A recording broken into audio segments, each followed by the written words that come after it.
Whoa, what is happening, Hot Makes? I'm here by myself, just hanging out.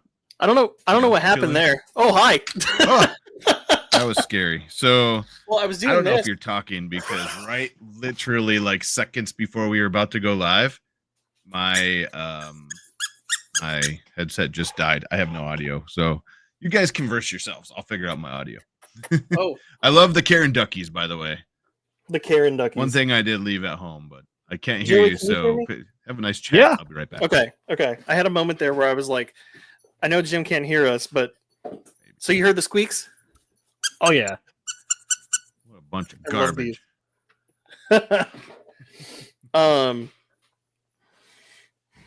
Jim's having audio issues, I guess. So welcome everybody to Hot Makes, the show where we have hot makers on. Well, we have cool makers coming on to show us and talk about the cool stuff that they make, and then we show off stuff in the community that you guys have submitted very graciously, and it's always appreciated.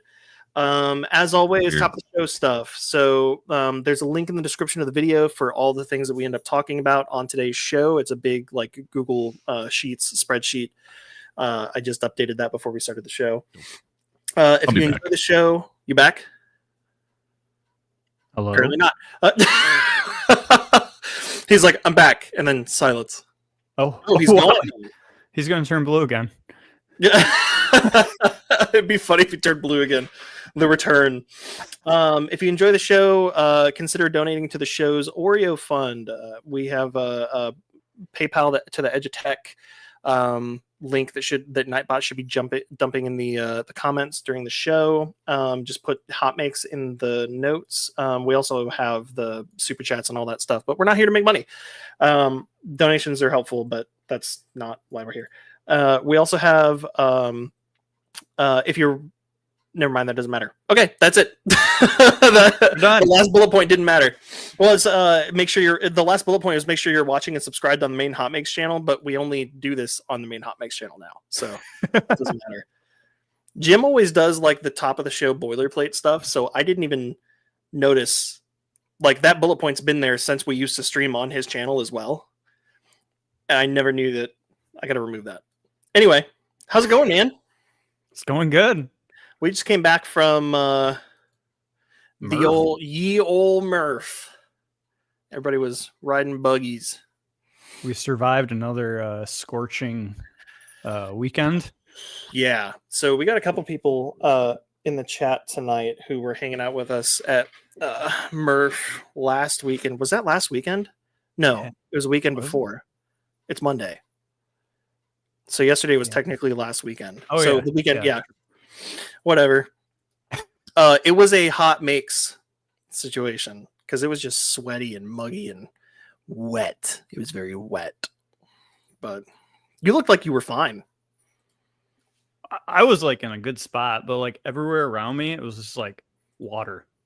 Yeah. Like, I think we weren't really like baking. We were being like, what is that? Like we were being more like boiled. Oh yeah, we were. It was Joey sous vide, right? Is that what? Yeah. But we Tech Jeeper said it. Moist. Hot Makers calendar coming soon. We've talked about that. We've talked about doing like a sexy fireman's calendar with 3D printing folks. That would be a lot of fun. We need Jim like with a bearskin rug, like laying in front of a fireplace with a bearskin rug over his body. But we have those swamp coolers, right? And in theory, still talking about Murph. We have those giant fans, and in theory, giant fans would be great in the heat, right? Well, a good portion of the heat problem is the humidity in the room, and swamp coolers don't really they work by cooling the air with water that's evaporating. So we were just adding more humidity to the room, even though we were adding some airflow. And I don't know if that was I would argue that was almost worse in some instances, but because no one's filament was safe. No. We were talking to quite a few people over the weekend that had printers that were just sitting there with like blobs on their print bed, and they were like, "Yeah, we just gave up." There were a few people who had poly dryers, and they were printing all weekend. The poly dry boxes or whatever, which I freaking love those things. I need to get more of them at some point. But I didn't have my dryer, but I brought my filament. Yeah, like in texture- them. Yeah, that did help. That did really help. Like poly dry box, yeah. But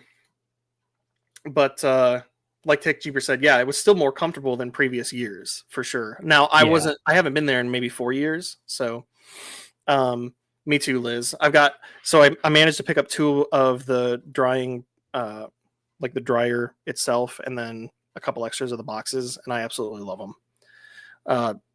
I think Pooch posted recently that there was like he had like a bajillion of them. And, not just the boxes, the actual like the actual heaters, yeah, or the actual dryers, yeah. It was more comfortable with Caleb keeping Sam tame. I think I make Sam worse sometimes, honestly. Speaking of Sam, oh wait, sorry. I mean, oh, what? Speaking of Sam, sorry, I have no idea what you're talking about. Oh, I turned on my phone and listened while I was trying to figure that out, but I didn't. So there's that. Was that painful? It was painful. Yeah. What I don't did you know. end up doing? What the heck? Yeah. Did you, So can you hear us now? Yeah, I can hear you now. Okay. It's super weird. All of a sudden my supposedly charged earbuds started saying battery low, and right before the show they shut off. Like seconds, while it was counting down like 10, 9, 8, and I was like, oh no, I have no audio. And then I switched to my speakers on my desk, and they're not working. Like, you should have just like read our lips and just been like, no, I disagree. Yes. Oh man. Just randomly. Turns on subtitles and it's all in Japanese. I rebooted and that didn't help. And then I don't know why, but my speaker was in like Bluetooth find mode. It's the weirdest thing. So I actually changed the input of the speaker, and the speaker started working again. It was just Andrew Rogers for the Melted Oreo Fund. Thanks, man. What? Got to see Andrew again at Murph. That's I think 2 events in a row that I got to see him. And Layer by Layer made a Oreo maker chip. Oh, dude. That's so nice. Huh? I got something to show you. Yeah. I haven't posted it anywhere yet. I was waiting for the show. I'll end up posting it somewhere soon. You ready for this? So you know how I've been obsessed with the clickers lately? Yeah. So let me get in on this. I made a Oreo clicker. What? That has the Edge of Tech on one cookie. What? And Hot Mix on the other cookie. You son of a gun, you. Now that is something. Yeah. So I'll be posting that soon, and it's very satisfying. You're the printer double stuffed. Yes. Yeah, it had to be pretty thick for hey, I like them thick. Double wide. My Oreos. Yeah, this one's pretty cool too. I love printer. it. Thank you, sir. Yeah. So I got the special K2 Kevin clear window one. Yes. Yes. Bearded Printer gets some decent credit for this because it was him. It was his filament spool clicky. I was looking at it and I was like, this almost looks like an Oreo. And I was like, wait a minute. Yeah, and then I started working on this. I've been sending pictures to Joey, but I wanted to wait to show you, Jim. So I appreciate I'll put the files out there at some point. I appreciate it. Yeah. I got Joey somewhere and I'm looking for it. Anyways, I got a special 3D Medic Vince one. Yeah. Oh, that's sweet. I didn't get one of those. Cool. Yeah. Well, that's because it's special. Ugh.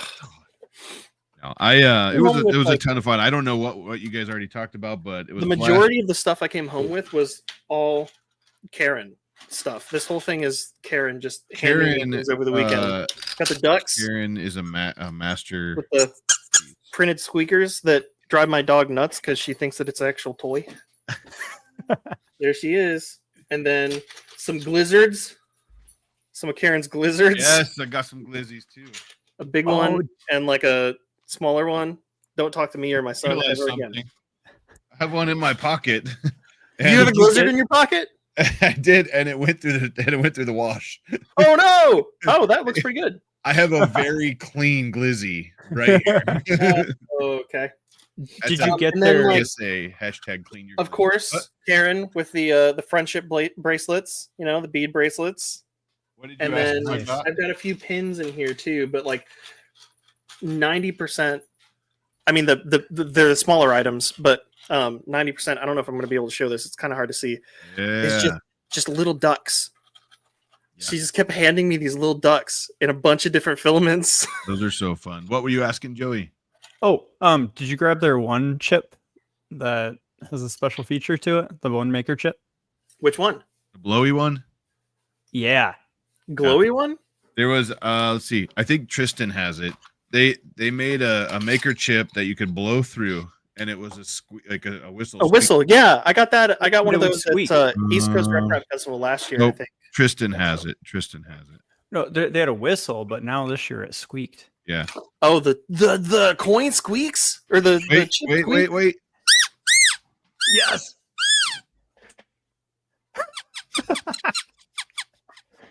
I didn't get one of those. I'm like a spoiled kid over here. I'm standing here with like hands full of stuff that I brought home from didn't know friends, I and I'm had it over here with like, me. but I didn't get that one. That's what it get looks that one. like. That's awesome. Oh, Nice. nice. It's gone forever. It's good. We need one of those phew sound effects. Yeah, it was super cool. My Tristan spent a majority of his time over around that area. Most of the time and in at Tech on the Jeepers bikes. booth, and on the bikes, but most of the time at Tech Jeepers booth, if we're talking about like Marbles. overall weekend time. And one of the things he loved was these things, and he's like, "Let me show you how this works," or something like that. And he like picked it up, and he's like, and he goes to put it back, and we're like, "Whoa, you can't put that one back, buddy. Put it in your machine." Oh. He's like, but I already have one. I was like, "Yeah, but you need to put that one back because you put your mouth on it." Put it in Whatever your happened to that pipicture with the four of us, you and me and Joey and Pooch? Oh yeah, I got that. You I've been waiting for you to post that because that's like hang on. that's gonna be one of my new favorite pictures. It's like the OG Hot Mix crew with the middle Hot Mix crew with the new Hot Mix Yeah. crew. Oh, which speaking of which, by the way, we went ahead and made it official. Joey and the team we're all going steady now. We are. We have added Joey. I mean, you were nothing's really changed other than you just have access to the back end stuff. I can do things. And now. we made you a little. He's got custom- access to the back end stuff, huh? Yeah. I told you we were going steady. Here you go. Look, if you know, you know. Yes! That's all we're gonna say. If you know, you know. That's I don't I know love the dude that. in the background. Oh, that was my buddy Steve and Yeah. my buddy Kyle who were Yeah. helping me. That's funny. Photo bombing. That's funny. Yeah, and then you got to get Chuck in there. Of course. Chuck showed up on Sunday, which is awesome. He was just roaming around. Yeah, and then And Tristan had to jump Tristan. in. Like Pooch's face on that one's Yeah. he's like, oh, That was after Jim farted. He's just like yeah. that's when it finally traveled to him. Great times though, a lot of fun. Andrew Blast. Rogers for the bromance fund. Thank you so much. Thanks, man. Yeah. Here, if you were there, you pretty much saw this all weekend. Yep. That or Wait a minute. Go back to that picture real quick. oh, hang on. Because the chair behind him for a second there, I thought it was either a seat for the tiny bike or like a spoiler. Oh, I see. Yeah. Yeah. Back here. Yeah. That's awesome.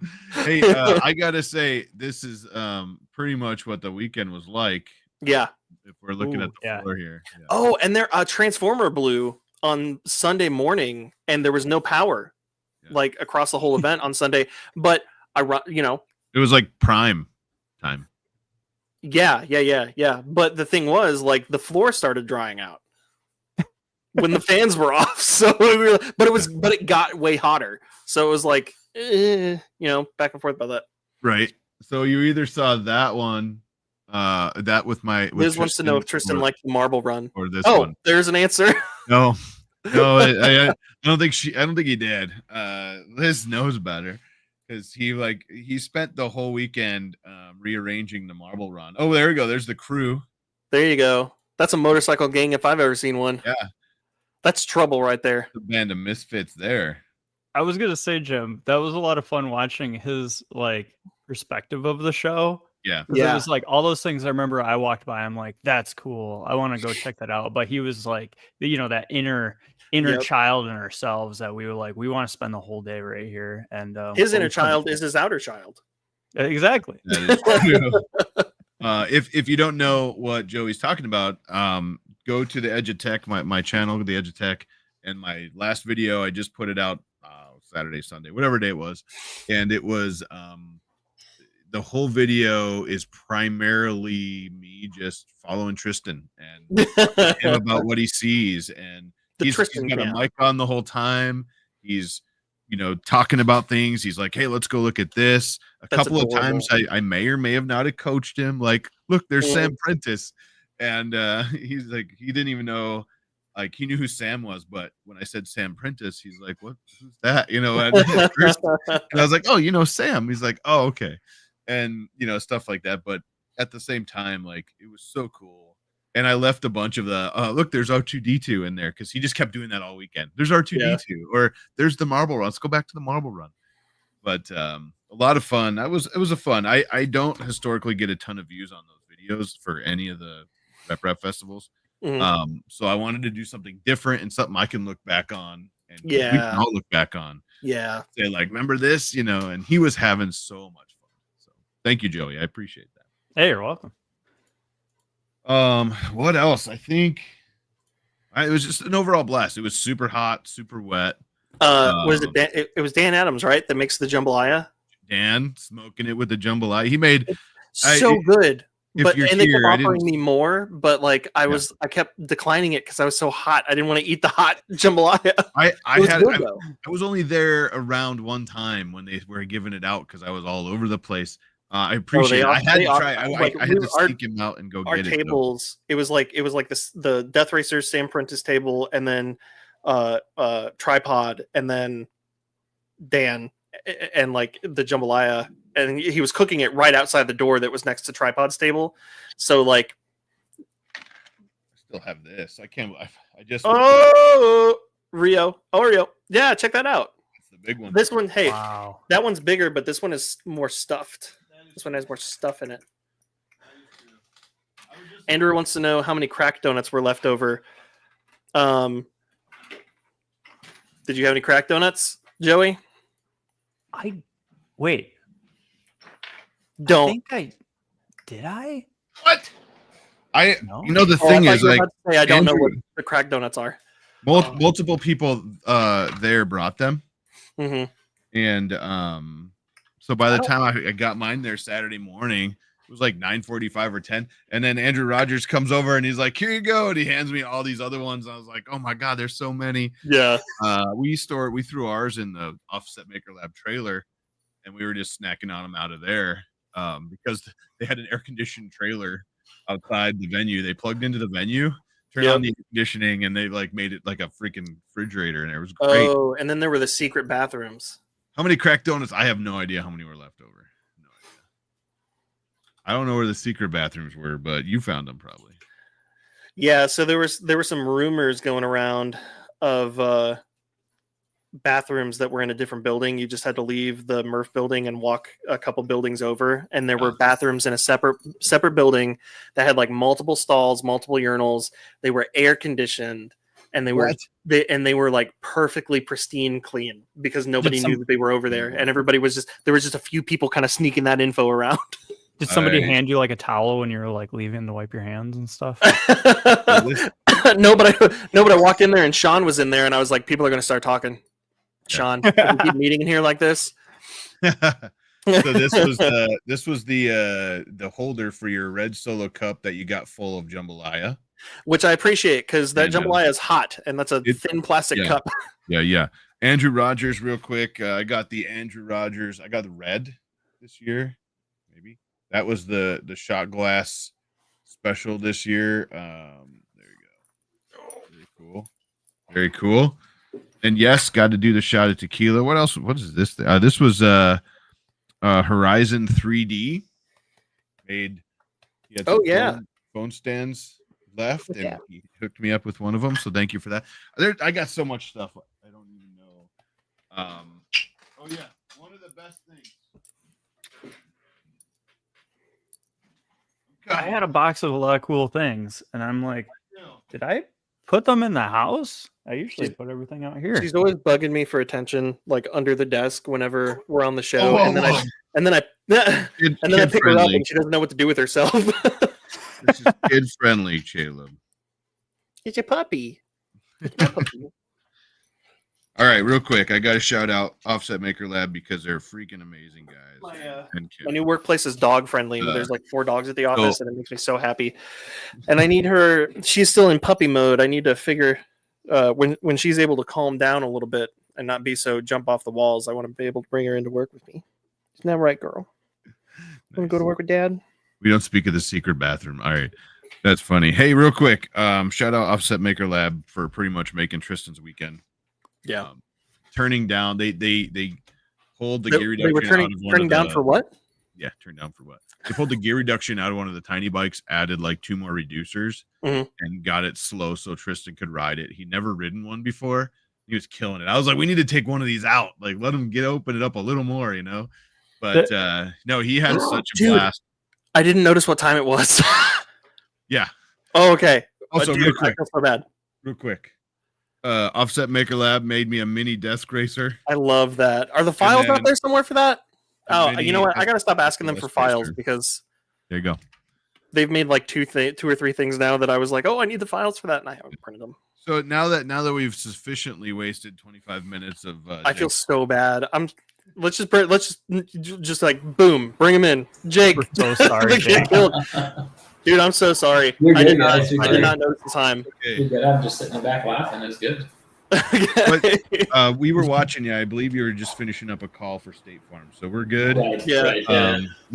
My side job. Yep. Such a bad joke, but we were actually talking before the show briefly. I thought it would be funny if we made a Jake from State Farm like mini, but the pants, the khakis, were like flexible, like everybody's doing with all the starfish and the food and all that. It was like flexible pants. Yeah, It'd probably be my best. Anyway. Model, honestly. How you been? Good. Yeah. So the first time I ran into you was met you in person was at Rocky Mountain, and I think Jim, did you end up meeting up with him there too? Yeah. Briefly in between running, we talked for probably a minute or 2. I don't know, not very long, but yes. As soon as I joined tonight, I was like, "Oh, I remember you." And he's like, "Yeah, we met at Rocky Mountain." I was like, "Oh, that's right. Okay." Jim really pays attention before the show starts. I think I fanboyed for a second. I was like, "Oh yeah, I've seen like your video about the bamboo lights in the X1. I use that to like put them in." Anyway, you got 3 X1s behind you too. Look at that. I didn't even notice that. There's a 4th hiding. Oh, y'all got nice lights on them. Look at that. Mm-hmm. But actually, that one in the back doesn't yet. It's being shown. Yeah. That's after he met you. He didn't want to do the lights anymore after he met you. Yeah. Right. Like, what is this garbage? Nice. Well, real quick before we get too far, if somebody doesn't know who are you, what do you do, and where can we find your stuff? Yeah, for sure. Okay. I didn't know if you caught that because his mic was cutting in and out. Yeah, I heard him. Yeah, okay. Can you hear me? Yeah. Okay, sweet. Yeah, Jake, that's my name. I design 3D printable kits, so like everything prints with no supports, prints in single color parts. So I have all these AMSs back here, but I don't ever use them to print multicolor stuff. Everything prints in separate parts and snaps together after printing. So like they're fun builds. A lot of stuff is simple enough for kids to do, but a lot of stuff is also pretty intricate. Anyways, it was kind of born out of, so I studied mechanical engineering at school. So like my first introduction to 3D printing was like for school, and I was always building like assemblies. Like I was in like a mechatronics class, and we had to build like a robot. So it had like a ton of different parts and stuff was moving. So that was kind of like my default coming into 3D printing was like, how can I build an assembly? How can I 3D print the parts to function in all these different ways and bring them all together instead of like, how do you make something look nice, you know? And I didn't even have a multicolor printer back then. I think my first introduction to multicolor was the MK3S Plus with the MMU, which was less than ideal. Anyway, so like I think getting into like 3D printing in that realm helped me like develop kind of my current like methodology for how I design my stuff, how it's all separate parts and stuff like that. It's kind of my roots, you know, if that makes sense. Yeah. Nice. And like on your note of designing things that like don't need glue for assembly, what I appreciate a lot about the designs that you do, and you said you went to school for engineering, so like that was like, oh yeah, that makes sense, is you think of everything, dude. Like there's some people who design things, you know, and they claim like, and you don't need glue to assemble them, but like even your screw designs, both the screw itself and the threads inside the hole that it's screwing into are like designed so perfectly that when you tighten it, it's just aligned. And the stuff that is loose, you have like pegs that go through them to line them up, and then something else that covers the pegs. Like it's just everything is thought through, and I love that. Yeah, I appreciate that. Oh, by the way, remember when we were talking to Morgan from Hedamame, and I was building my headphones on the stream? I did print the DL44. Oh shit! Hey, nice. You got part of it left. Yeah, I gotta grab that. But yeah, I'm gonna put it together while we're chatting. Heck yeah. Woo, sorry. He's like, I did print this. Ding, ding, ding. Yeah. I don't think that's how it's supposed to sound. I think it's supposed to be pew, pew, pew. But anyways, let's do this real quick while you're doing that. So I just pulled up your things. Oh, sweet, nice. And this is the one that Caleb's actually talking about now, right? Yes. Yeah. Yes. No, I'm gonna put it together right now.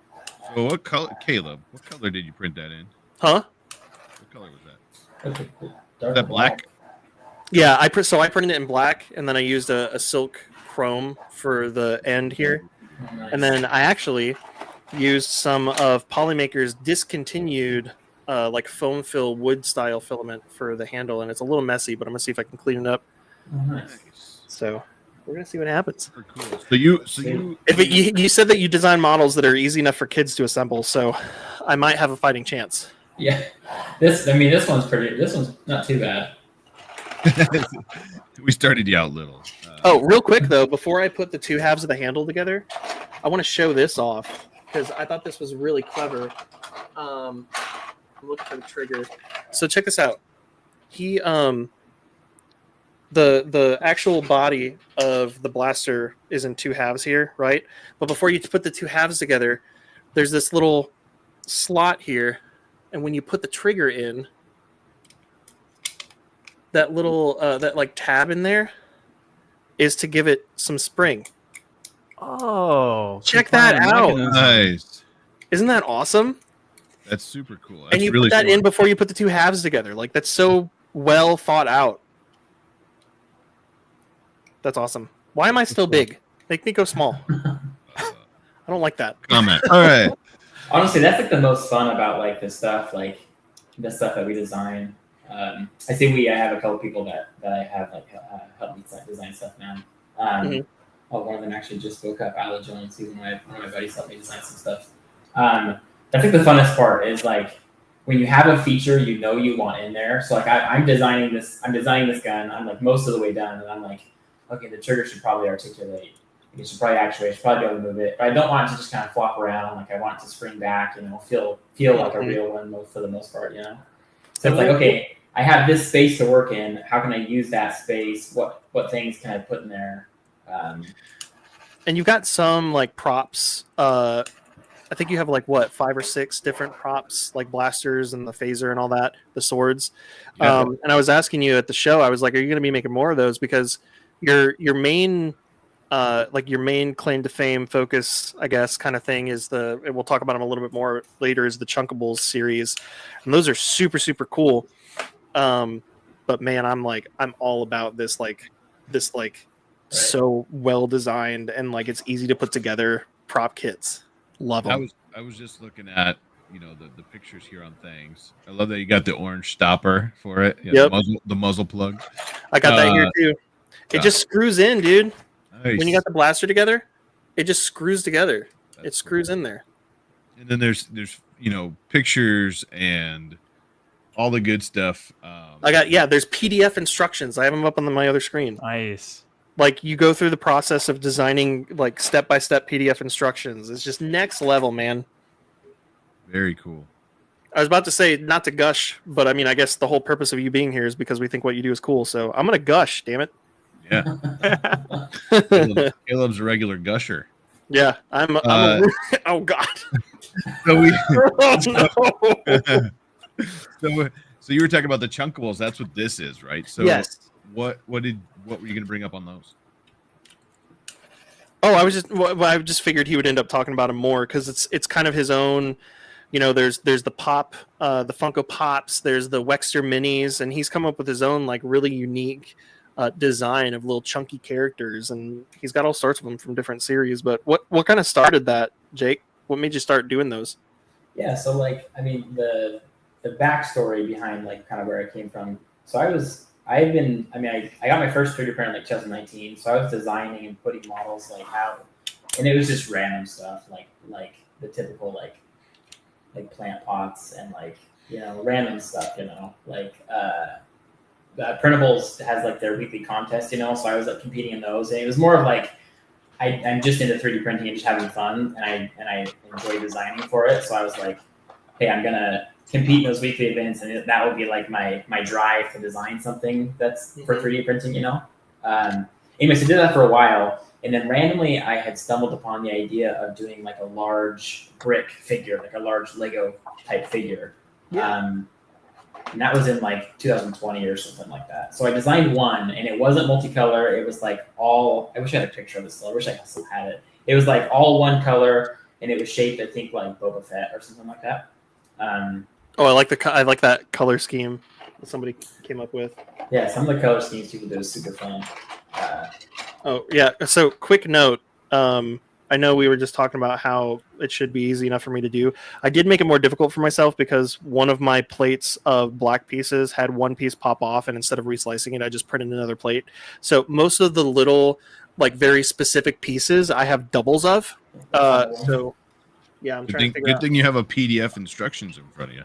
Yeah, but still, if it's like, I do try my best to like make things Caleb proof. I'm just kidding. so yeah. No, so a bunch of those pins in there. That skill as well. Those pins in there will be like the same pin. So like making the four that like hold the body of the gun together will be like the same. They're like the same four. I'm trying to show this real quick. Part, exactly. Here, I'm gonna make me big again, even though I don't like doing that. So, to give an example, this guy right here, right, just slides into that spot, and like it's in there pretty solid. It doesn't snap into place, but the friction kind of holds it in. But there's something about that shape. I think I have the duplicate of that piece in here somewhere. But that shape has like a dovetail. Yeah, here's one of the other ones. It has like a dovetail. I don't know if you can see that. Yeah. Like an hourglass shape. Sure. So it slides in the hole, but even though they're two separate halves, it still it like secures the two halves together. It's cool stuff, man. Yeah. It's super cool. Like literally designing for 3D printing. That's what you're doing. Mm-hmm. And that's awesome. I love this little guy here. Let's the Sebastian, what is it? Sebastian Shaw? Was that the version of Vader? Whoa. I love that. I bet that I like sounds that you amazing. went through the effort of putting, like, you're gonna probably cover them up most time, but you have that model there. It's not just the helmet. Yeah. That's true. I mean, you could have just printed a head and called it good, snap-on head, right? Right. But that's a really cool point, is that you went above and beyond, put a head underneath there.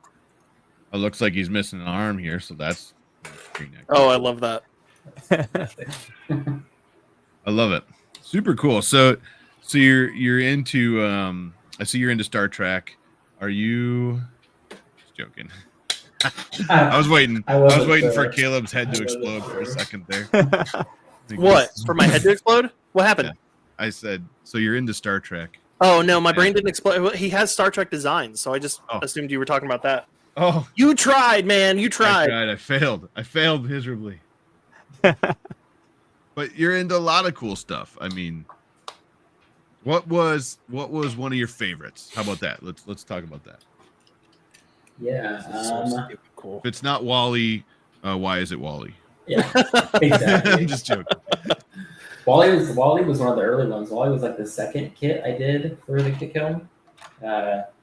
So that one, yeah, that was definitely a ton of fun. That was fun because it was like articulating and moving. It had a ton of moving parts, like the tracks, and stuff. Honestly, my favorite. I feel like every time after I design one, the most recent one's my favorite. Yeah, that's fair. You know, so like I finish one and it's new because like I'm always changing how I do stuff and trying to like level up things and learning stuff all the time. You know, I was really excited when I started doing the props. Because the Chunkables are a blast, you know. Everybody loves them. I mean, I obviously love them. I'm a little biased though on the props, dude. Right, and over time, like the Chunkables can get, you know, to some degree repetitive. You know, a lot of the assembly is going to be the same.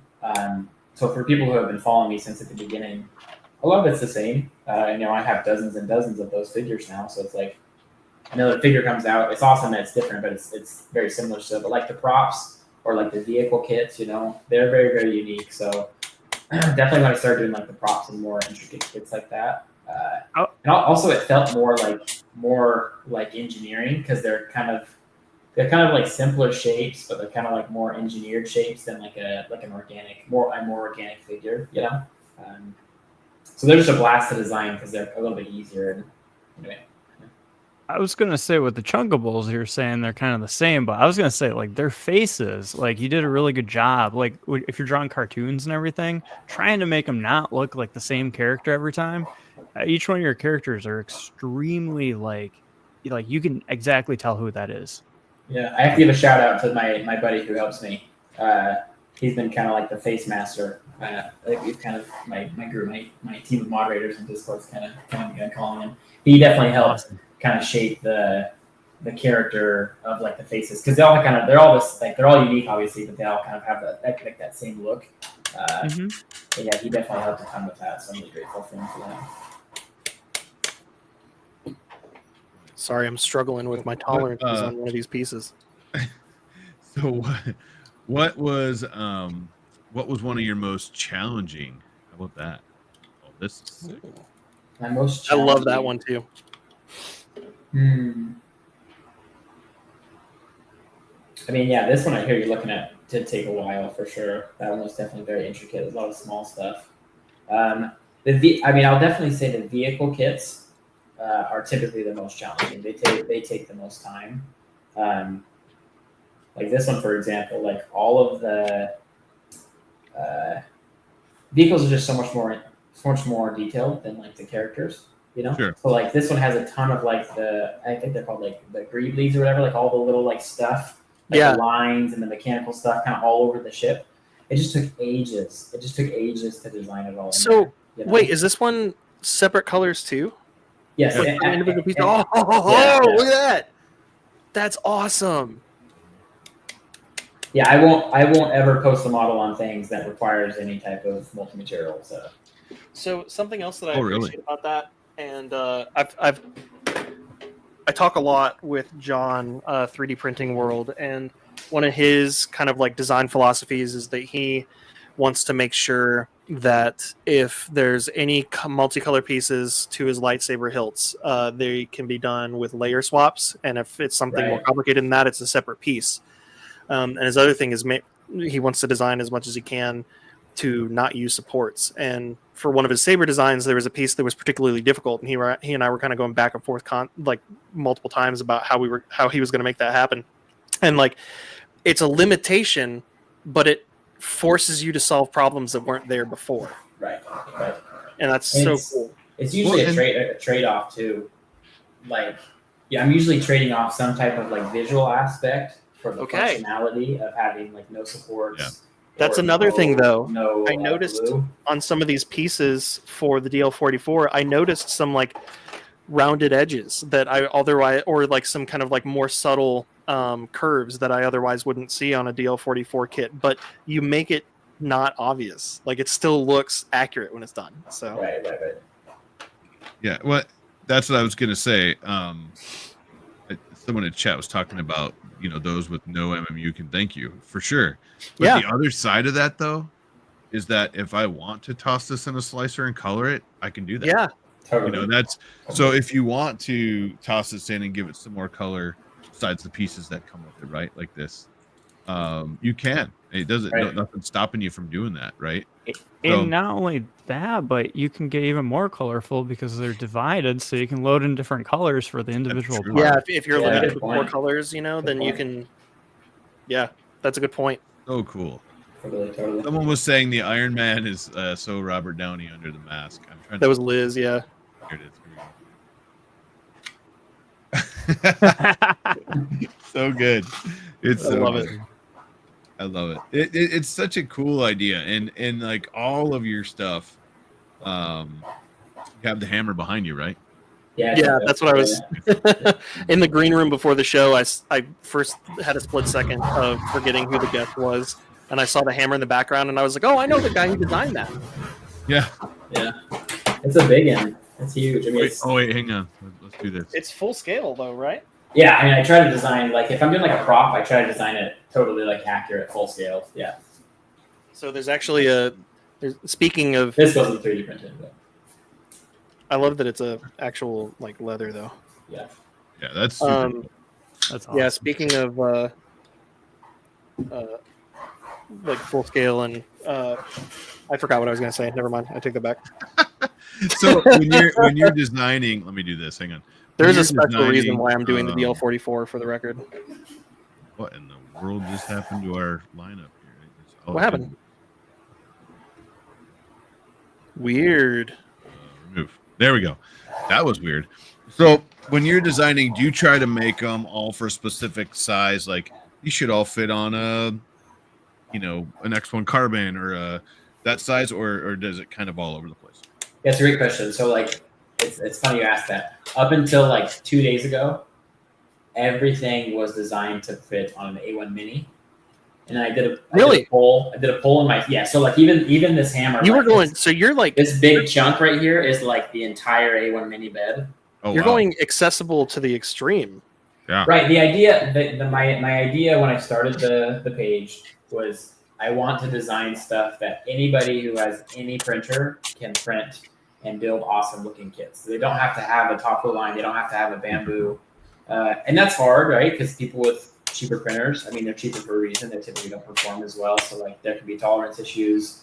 And Right. those people printing on those printers might not be getting the best filament. So that might bring in more issues. Yeah. But I try my best to account for those things and like add chamfers, make the tolerance make the tolerancing on specific faces. So like the faces that are going to be printed most reliably are the ones that the tolerances depend on, not the ones where like there might be like an overhang. I try to do that as much as we can, So yeah, and up until like, sorry.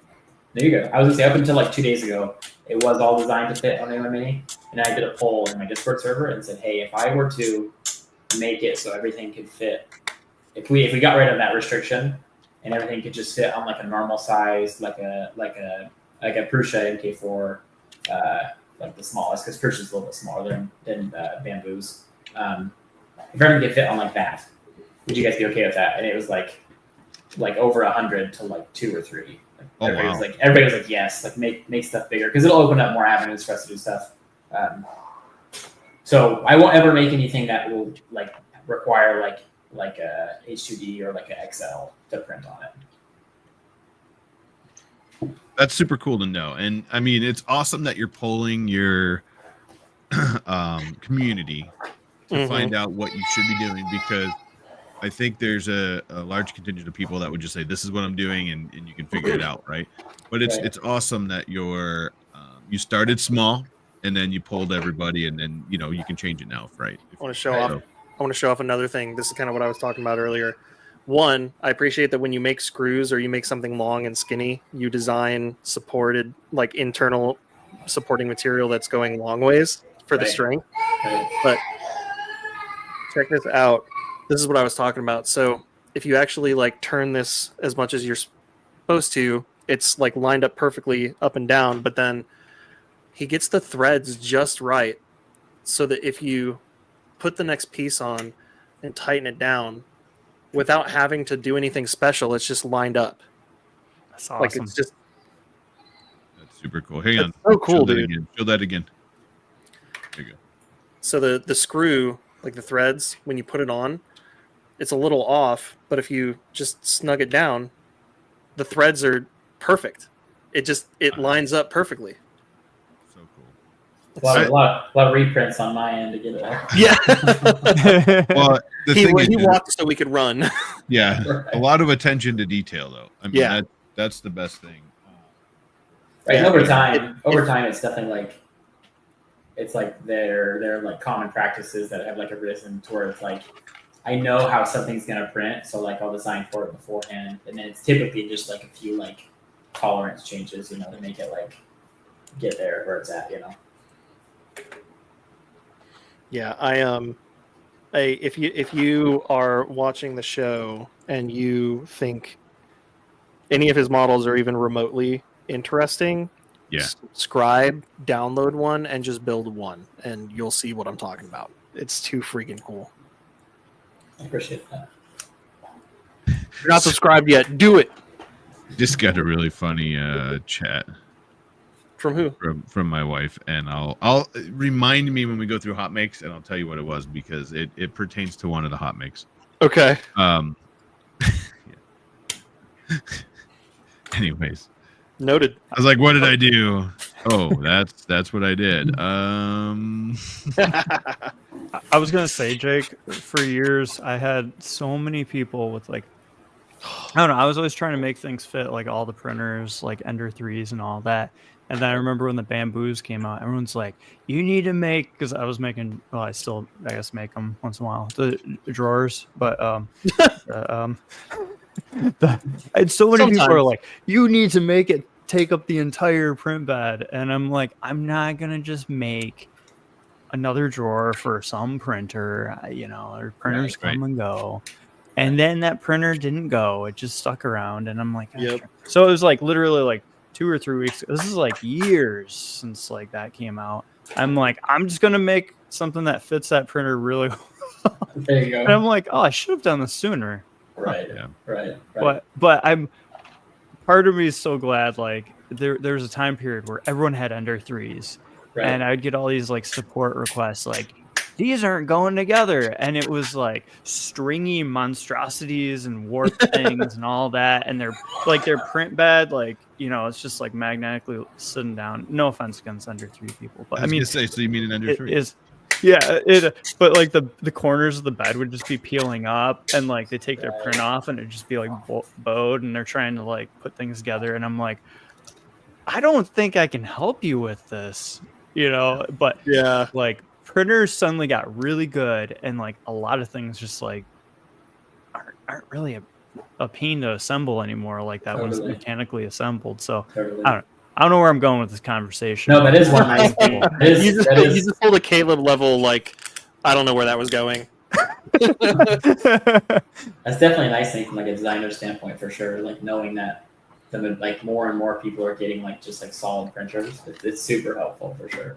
Yeah. Yeah. Well, it's becoming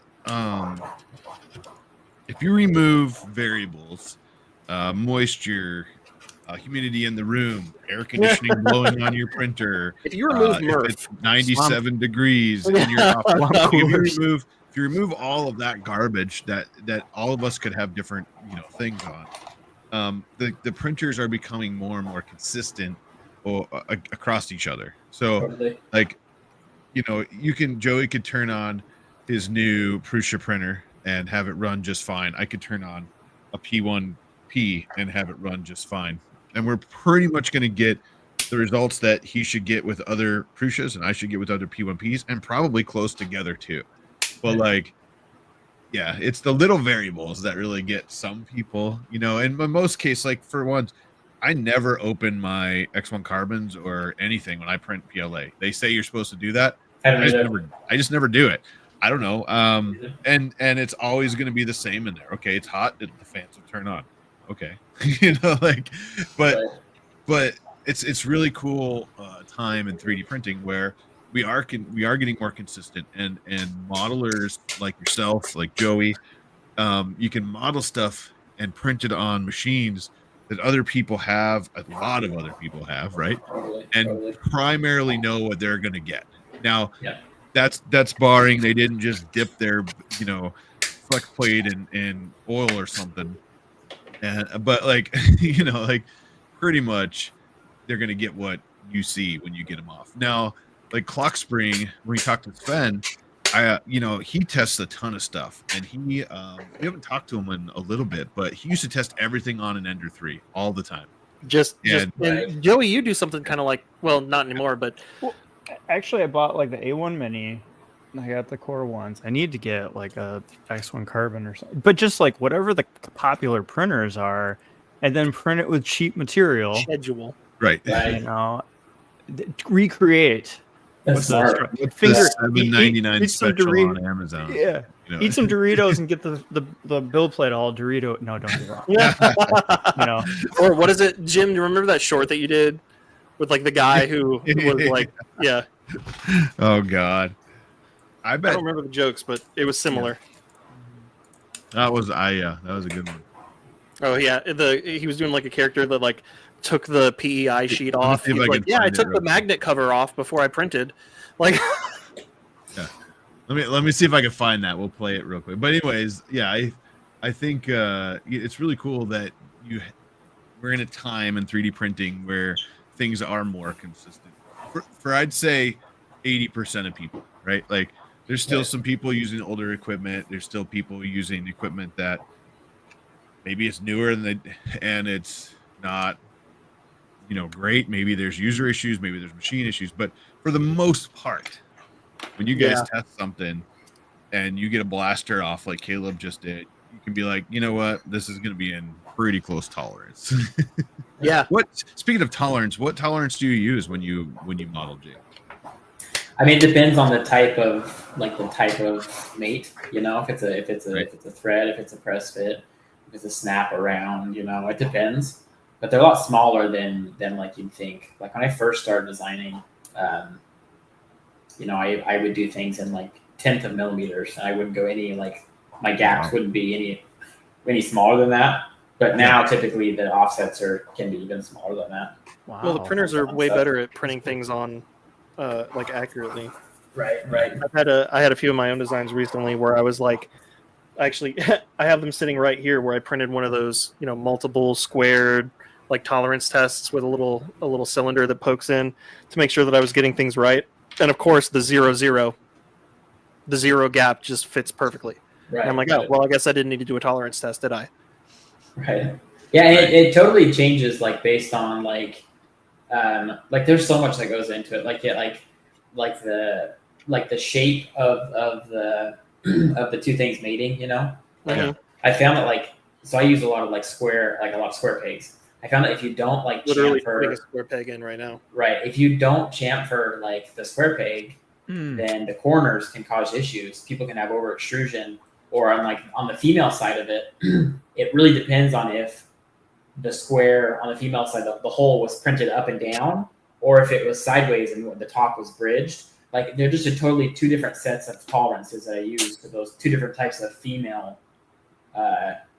pegs. And for the male side, like if it's a standalone pin that was printed flat on a bed versus if it was a pin that grew off the back of another part, you know, totally two different sets of tolerances. So right, it just depends. Yeah, there's a lot that goes into it.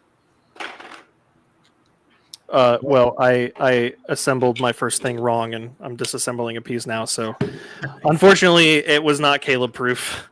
You didn't follow instructions, or what? I did. No, I just. Well, okay. No, I guess technically I did not follow instructions. Yeah. I thought I did, but real quick, you're this proof. Here you go. You ready? Oh, here we go. Bring. This is my Prusa Mini. I love this thing. It is the perfect size. Nice. That is small. This thing prints Galaxy Black like so good. Don't even get me started about the support. Nice. Gross. Now this is a printer. It is bigger, it's enclosed, it is super freaking fast. And if you open this up, I keep my PLA right here, I keep my silk right here, I keep my rainbow That's so right here. overkill. There's even a poop chute right there. Garbage. Average Joe, what'd you bring? It was free. Rock on. It even has a light and the little thing goes out the bottom right here. It's pretty cool. That's a BL Touch. It actually levels your bed. You mean there's no wheels? No, it does it automatically. What about the magnet cover? It protects the magnet from glue. It actually stops it from getting dusty. So cool. That is a flexible build plate, man. You're supposed to print on that, not the magnet. Just testing you guys. That's great. Still one of my It's fantastic. Wow. Yeah, I had a lot of fun with that one. The Galaxy Black call out. That was correct. Yeah, it's definitely Prusa.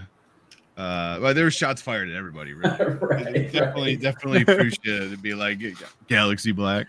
Right. But the magnet cover, yeah. If you haven't seen that, it's one of the shorts on my channel. Now you've seen it if you're watching. Yep. Hilarious. Yeah, it's cool. But that's the like you never know which one of those guys you're gonna get though. So you get the guy with the donut right wiping his fingers on the build plate there. Your tolerance might be off. Right. All right, you guys ready?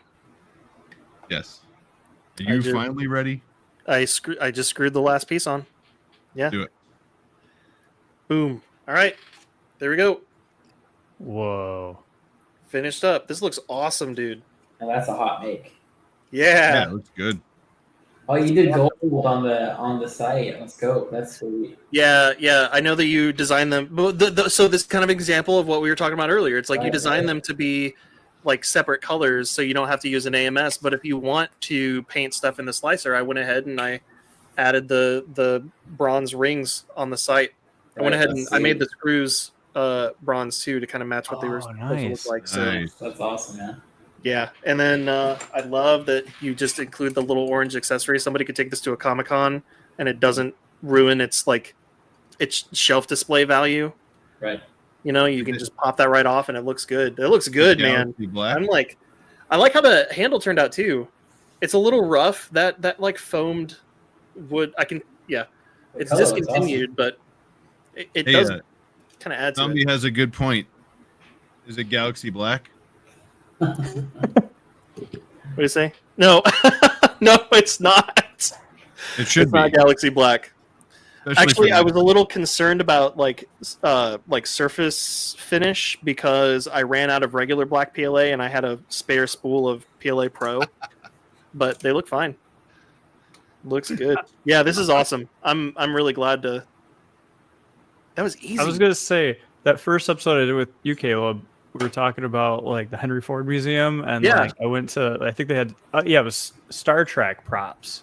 Yeah. And I'm like, oh, cool, movie props, and I was really kind of like surprised, like how a lot of the, like they make them by hand, but they were like carved wood or something, and on TV, probably way back in the day, it'd just be a little tiny thing, so it didn't have to be like crazy detailed.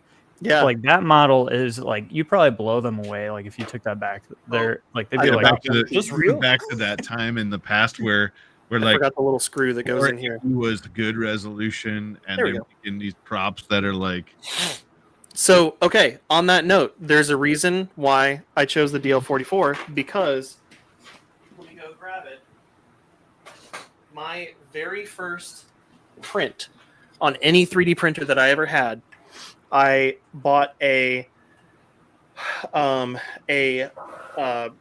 airsoft replica of a C96 broom-handled Mauser, and I chopped it up and I printed and like look at it's kind of dusty, but like look at all the polygons on that thing and like the weird surface texture, like just a totally different world. This was maybe a decade ago. It was one of the first things I ever did. I put an actual bolt down there, and then I think. Yeah, I didn't even have we didn't even have silk PLAs at the time. This is done with a paint pen, a silver paint pen. Nice. But I mean, because it was an airsoft pistol, it has some of the original features like the hammer and stuff. But just the difference, it's so cool having. I love this. I love that I have like my very first print ever, That is so cool. cool. and then like this one that's so much cleaner that a friend designed. Oh, look at that, Isn't it? John Stern. Today is my 12-year anniversary of my very first successful print, or at least me posting it to Facebook. Yeah, Yes, that's wild. 12 years. I got Oh, goosebumps, that- man.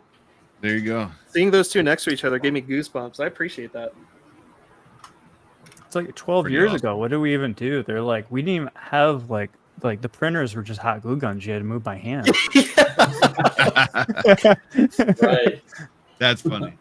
Well, You had to walk uphill to get your filament from the store. I had to Yeah, walk uphill both ways for my filaments. In the 12 years. snow. in 10 years, you'll have printed that third one in metal, Dave said. No. Well, I So, mean, hey, maybe. uh, Maybe. I'm so Let me think here. stoked about this. So if you weren't, how do I put this? If you're going to find your stuff, what's the best outlet for you? Like as a maker, right? You have your stuff kind of all over. For you as a maker, if we want to support you, what's the best place to do that at? Yeah, so I have like all my free models on different sites. So my free models are on Fangs, that's my main site, but they're on Printables, they're on Maker World. I think I have some on Colts and Thingiverse. But all my exclusive content is on fangs.com. Yeah. Some things. Okay. So Yep. so we could support you and join like a Thanks membership and get your exclusive stuff. Yeah, correct. That's And what I you do something that some things memberships don't do very often, where you have a couple different tiers that are pretty affordable for just downloading the models, and your commercial like license to sell prints of the models is a separate subscription. So you don't necessarily have to, if you're just going to print things for yourself, but you want more downloads, you just go with that package and save yourself some money. So I like that. Yeah, it's good and bad. A lot of people get confused by it. It is a little confusing. A Yeah. lot of people message me and be like, "Wait, so which one do I need to? What I don't know." And so I'm sure I've missed out on people doing that, but Well, I get, like, in theory, it's the best way, but it's probably not. and that would be your like it. your so that's a I'm gonna show Different this methods on work the for screen different here. people. I'm not necessarily saying it's the best way, but I like having those options, Right. with some people, Yeah, and it you're works well talking- for your model.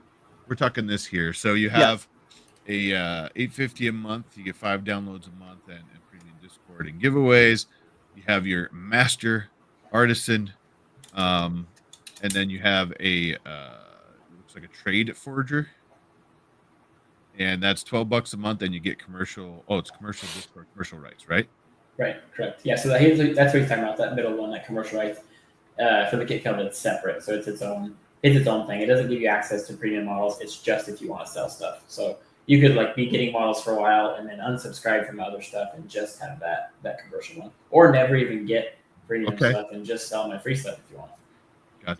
Gotcha. So here's a good question. And I haven't talked to any other modelers about this, and I was going to do that at Murph, and I forgot actually. Too much going on. There you go. That's one challenge Zombie Hedgehog. Yeah. I love that. I'm assuming he's talking about like for subscriptions that he has, not his own models. Like he forgets to download his own models every month. Yeah. They're just not on his computer anymore, and then he doesn't have his own subscription, so he just lost access. So what in the What was that? What is that? wind? Oh, That's my doorbell. okay. People coming to your door. 807. Wait, That's what please. it is. Somebody's home. I don't know. do you need to get it? No, my wife's out there. We're good. Yeah. I was gonna say we could all like stand in the background and like do crazy He said, stuff. "Bring him on. Bring him on. Have Walk him one on in in." the hot seat. Yeah. So The hot seat. Oh, that could be a segment. ooh, The hot seat. Yeah. So here's a question: with Etsy recently kind of being crazy, I wouldn't say being crazy, cracking down on 3D printed stuff that maybe like you didn't design, right? Or 15,000 dragon models that someone ripped off or stuff like that. Right. As a designer or modeler that sells with a commercial license, do you think that hurts you at all? Because maybe your base is taking your commercial license, right? They're printing 50 whatever. Maybe it's TIE fighters or something. Or maybe they're printing the whole fleet or something and then throwing it on Etsy because they have, there you go. They're doing that. If Etsy were to crack down and say, no, it has to be the original modeler, which I don't think they've done yet. Right. But if like, does this affect you that way? Because I'm like, in my mind, that's how you guys make money, right? Joey, you, like tons of people out there, if you sell your models commercially, and maybe Joey's a little different here, but but like say you sell replica prop files, I do the part of printing it and painting it or whatever I'm doing with them, right? And then I'm selling them because you allowed me to do that. If they take that outlet away as Etsy, how does that affect you or other modelers, right? That do the same thing. That's, I guess, what I'm asking. Totally. Yeah, I think it's very dependent on the modeler and the type of subscribers they have, or the type of people who buy their models. So, I'm trying to think of a good example. Like, Cinderwing might be a good example. So we all know who Cinderwing is. Cinderwing released like an article about it, didn't they? They actually did. Yeah. So Cinderwing is a good example that I think a lot of people who get into 3D printing, maybe they're not necessarily into like printing the dragons for themselves, but they know that a lot of people have been very successful in 3D printing them to make money, and so that's what they go into it for.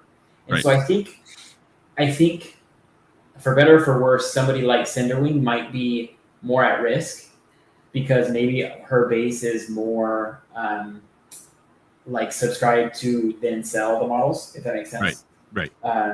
For better or for worse. From what I've seen for my subscriber base, there are more people subscribed to download the models for themselves or for people they know to give it to us as a gift to keep it than there are for people to like sell. Sure. Really? So like for me personally, I would see it not as a real huge deal. That also being said, of my commercial subscriber base, most of them have told me that in-person events, hands down, are more successful than selling online. Yeah. Just because I think it can get so flooded online so fast. Yeah. And then it's a race to the bottom, and then nobody makes any money. But in-person events can be more profitable. I do think that's where Etsy and they have I think they kind of like went that way. Everyone goes to Etsy to find stuff, and Etsy has become flooded with stuff, and some of it is clearly blatantly stolen. People on Etsy have stolen my wife's models, but they're what they're doing is they're stealing her pictures from her Etsy store. They're buying cheap crap from like China, we'll call it. It's basically like Temu or something, and then what they're doing is like they're using it on their ads, their pictures on their ads, my wife's pictures on their ads, and it's not even the same product if you look at it. But then like some people are printing them, but they're stealing like that, right? And I don't agree with that. That needs to go away. And I think Etsy has a right. It's their shop, right? But if you're in the market for a gift, I primarily only go if I'm looking for a file I want to make for myself, or maybe I want to make a laser file and I don't want to figure out how to design it. So I go to Etsy to find those files, right? But or a gift. I've gone there and looked for like wedding gifts and stuff like that, something that's unique. Even props like we're talking about. I've bought in full like replica stuff from there. Like, but where else do you go? Like if I said right now, Caleb, you want a glizzy, you have to pay for it. You need to go find it somewhere, right?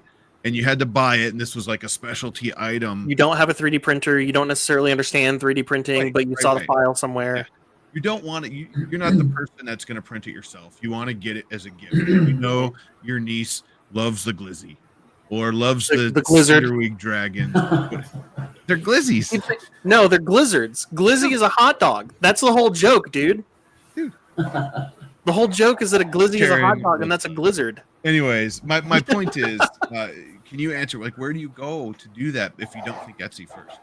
So one thing cool, and this definitely is not everybody's default, and I still don't think, I'm sorry, Things, it's still not the most ideal, but Things did just launch like a product on demand side. So Things was acquired by Shapeways. Shapeways is a print on demand like supplier, right? So they've connected the two. So if the designer offers it, you can actually buy a physical version of somebody's model through Things. Okay. The hard thing is, if you're going through a large company like that, there's a lot of costs, so the models are very expensive. So it's not the same price as if you're going to go buy it off of Etsy.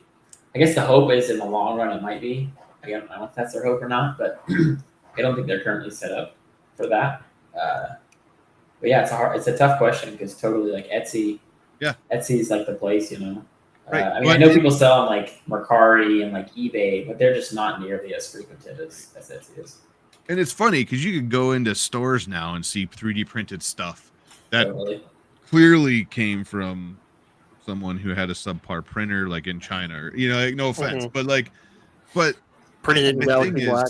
I don't know where if I didn't have a printer and I was just looking for a Cinderweed dragon, or something, like you said, a dragon, and I wanted something cool, I would go to Etsy first, just because we're trained to do that. And not saying it's not okay, because it is. They need to probably cancel a lot of the garbage, the people that are stealing stuff, all that stuff needs to go. And that's the look they want to do. But yeah, I just thought it was crazy, and not necessarily crazy, but I thought it's like a big move. But they're trying to take back their platform, I think. And really, has there been any additional news or anything? Because I've been kind of confused as to, because I feel like what I've been seeing is everybody being like, yeah, your store's going to be fine. Yeah, your store's going to be fine. No, you don't need to worry about this. But like, there's other people who are just like freaking out about it. So I'm still like, I guess, you know, part of that is ignorance on my part, I will admit. But like, I don't fully understand like how it really affects folks, you know? And the other thing is, it's not only 3D printing. Maybe you want a lasered sign or a bunch of little laser, like you have a new baby and you want the little things that show the month of the baby so you can take pictures. Maybe you want laugh, love. Any of that stuff, coasters. Like, if that's not your original model, it depends how they word it. It's really weird. You have to be creator, and that's where I was like, because on the surface level, it sounds like if you didn't design the model, but you subscribe to a commercial thing, you can't sell it. But then other people, I keep seeing people on Reddit who are like, no, look at the wording. The wording's a little weird, so you should be fine. Like, I think it says like creator or something like that. And it's like, well, technically, I used my laser to create this. It wasn't my file, but I have permission from the owner. Yeah. So like, where's that? But like, where do you go for laser stuff then if you can't go to Etsy, right? Like stuff like that. How are they going to monitor that? Like, how do they? Exactly. That was my other thing. It's like, I don't know. Like, I could see something online. I could see somebody make a Live, Laugh, Love 3D printed sign. I could go out and design. Like, are they gonna like? Is that Live, Laugh, Love person? If they're the first ones who posted it, they've claimed the territory around that sign. And if anything's close enough, Etsy's just going to say nope, or what? You know, how are they going to? I think you could, like, that's the other thing though. Like, if I liked the blaster that Caleb's holding, and I decide I'm going to learn Fusion. you like it? Yeah, I like your blaster. I decide I'm going to learn Fusion. I'm going to make one, and I look at pictures of Caleb's, and it's close, but I made it in a couple pieces instead of like all put together, and I modeled it in Fusion, but it looks similar to yours. Is that? That's my model, right? I mean, exactly. And where's different? Where does it cross that threshold too? Because I have another project I'm working on is a couple spiker rifles from Halo that were part of the Jawa Brothers subscription on Thangs. But I tore the whole thing apart, and for the most part, it's like still like 85% their design. But I carved out the center and popped some pieces off, added screw holes and everything because I'm adding electronics to it so that it glows. And like, at what point I know that it's not. I mean, it's not my design. It's still theirs. It's still like 85% theirs. But like, I put a lot of work into making it something different, a little bit, you know. What's going on? What are you laughing at? I'm just reading comments. But like, I think what's funny is John has a really good point right here. Wait till everybody has their Eufy Makey ones. Mine is still sitting on my desk right here. Over $40 million, biggest back Kickstarter ever now, and that is about to fly out to like 10,000. I don't remember how many backers they officially had, right? But there's going to be thousands of people that have that capability that never did before, that are going to be flooding the market with cups, keychain. I mean, like anything you can think of that you can UV print on, right? Yep. That's going to be interesting. 45 million back. There you go. No, 40. Yeah. 45 million plus. Yeah. This is what it takes something like Creality Ferret scan something to make it my own model. Ooh.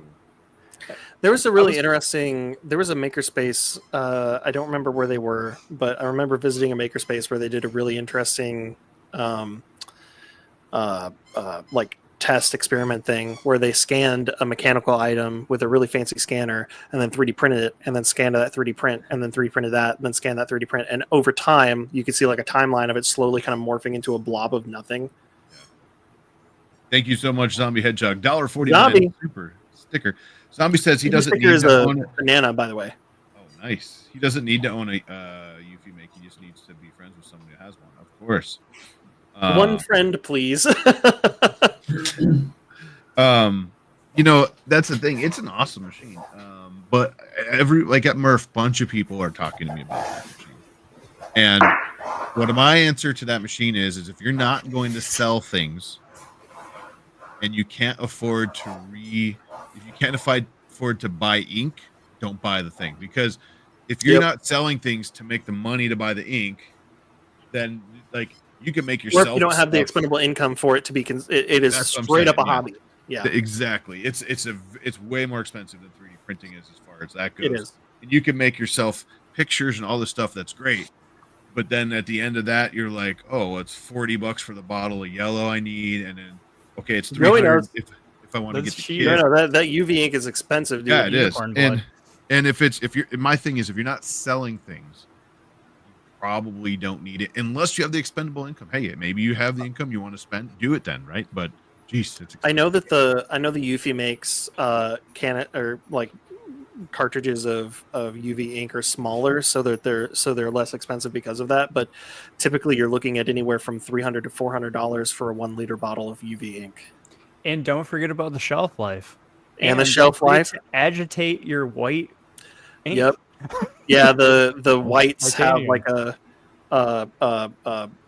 whites like separate like oil and water, and you got to shake them every now and then. Yeah. Constant. I better shake mine. Huh? Yeah, you should shake yours. Yeah, you should. Because like I've had to scrape like years ago working with UV printers. Like we had one that you had to pour the ink in, and it had so it didn't have a cartridge. It was literally pour. Oh, it was so messy. And I remember the white tank going through and like scraping it out like ice cream or something. It was bad. Oh, and the waste ink tanks too. Oh god. Like finding a way to dispose of that properly. Oh. Where it just like when it's cycling through and when it's cleaning itself and all that stuff, there's always a little bit of ink coming out, and it just creates this brown sludge. Yeah. It's terrible. See, listen, those are details. we're not selling this, are we? Oh, yeah. Man. If people are Jim's getting into I signed resin a contract, so yeah, people are getting into resin printing every day, and they are dumping their resin wherever the heck they feel like it. Like they should not be doing that, right? Yeah, but yeah. Think about that. Like people, people don't talk about this stuff in resin printing anymore. But yeah. Anyways, I think it is 7:22. We should check out some hot makes. You gonna stick around for some hot makes, Jake? Oh yeah. Okay, we actually have quite a bit of them, but let's I copied the links wrong the first time, and I saw that Jim was already in the dock before I fixed the links, so this is going to be interesting. What? It's like Russian roulette. Hot mix. Yeah, we're going to find out. Ladies and gentlemen, hot mix.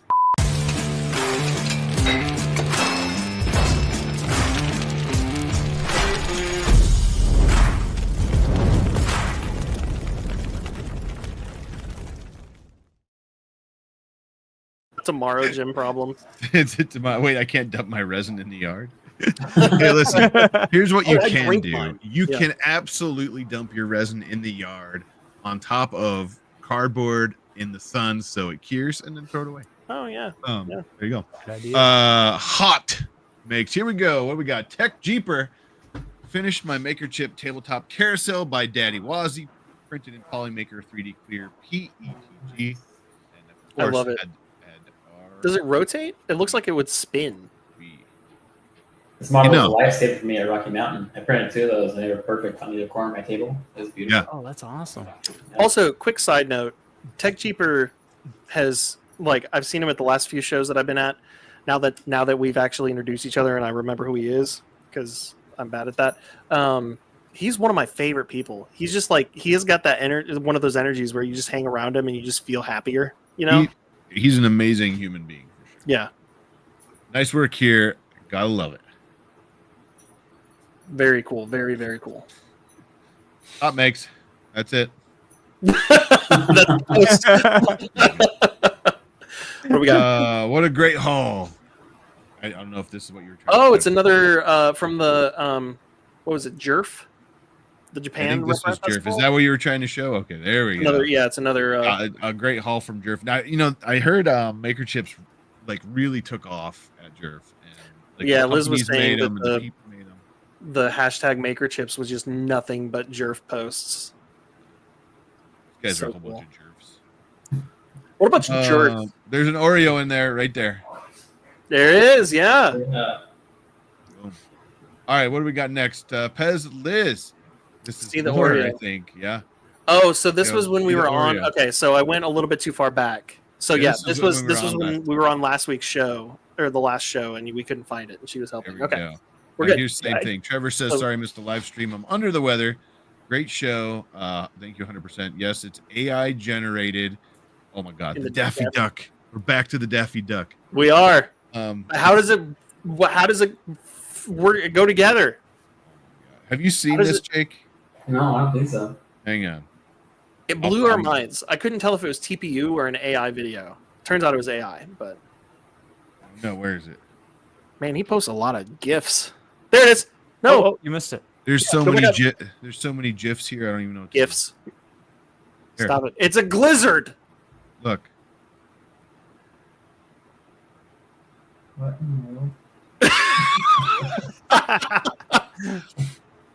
That's what I was thinking. That little bounce where he picks it up and does the transition.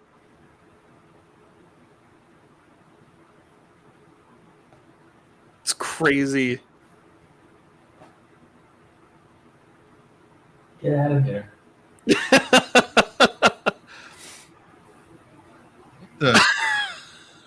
What are we watching? Like, here. I know. We're back on this. I love that. I love the breaking the supports. Yeah, that was sweet. And I said this last time too, but would he have had to take a video of it on the bed with supports and then take it off, remove the supports, put it back on the bed with the supports, and then somehow get the AI prompting to understand that it needs to here. break How that? about we first- ask? He's here. Ask him. No, We no. need- Cheating. I like to speculate. Get everything Music is wrong mine, while they you can just turn sit it there up, okay. typing, screaming at us. wow. I, That was okay, wild. I just came up with a terrible idea. Oh, I love Oh. terrible ideas. So when I was a kid, I hated going to my grandma's house because at the end of her hallway, let me add context to that. At the end of her hallway, she had this doll, and it was one of those creepy lifelike ones, life set or whatever. And it was when you tip it on its back, its eyes would close Yep. or something like that. Well, Yep. when you'd walk down the hallway, the floor would move. The No. eyes would kind of.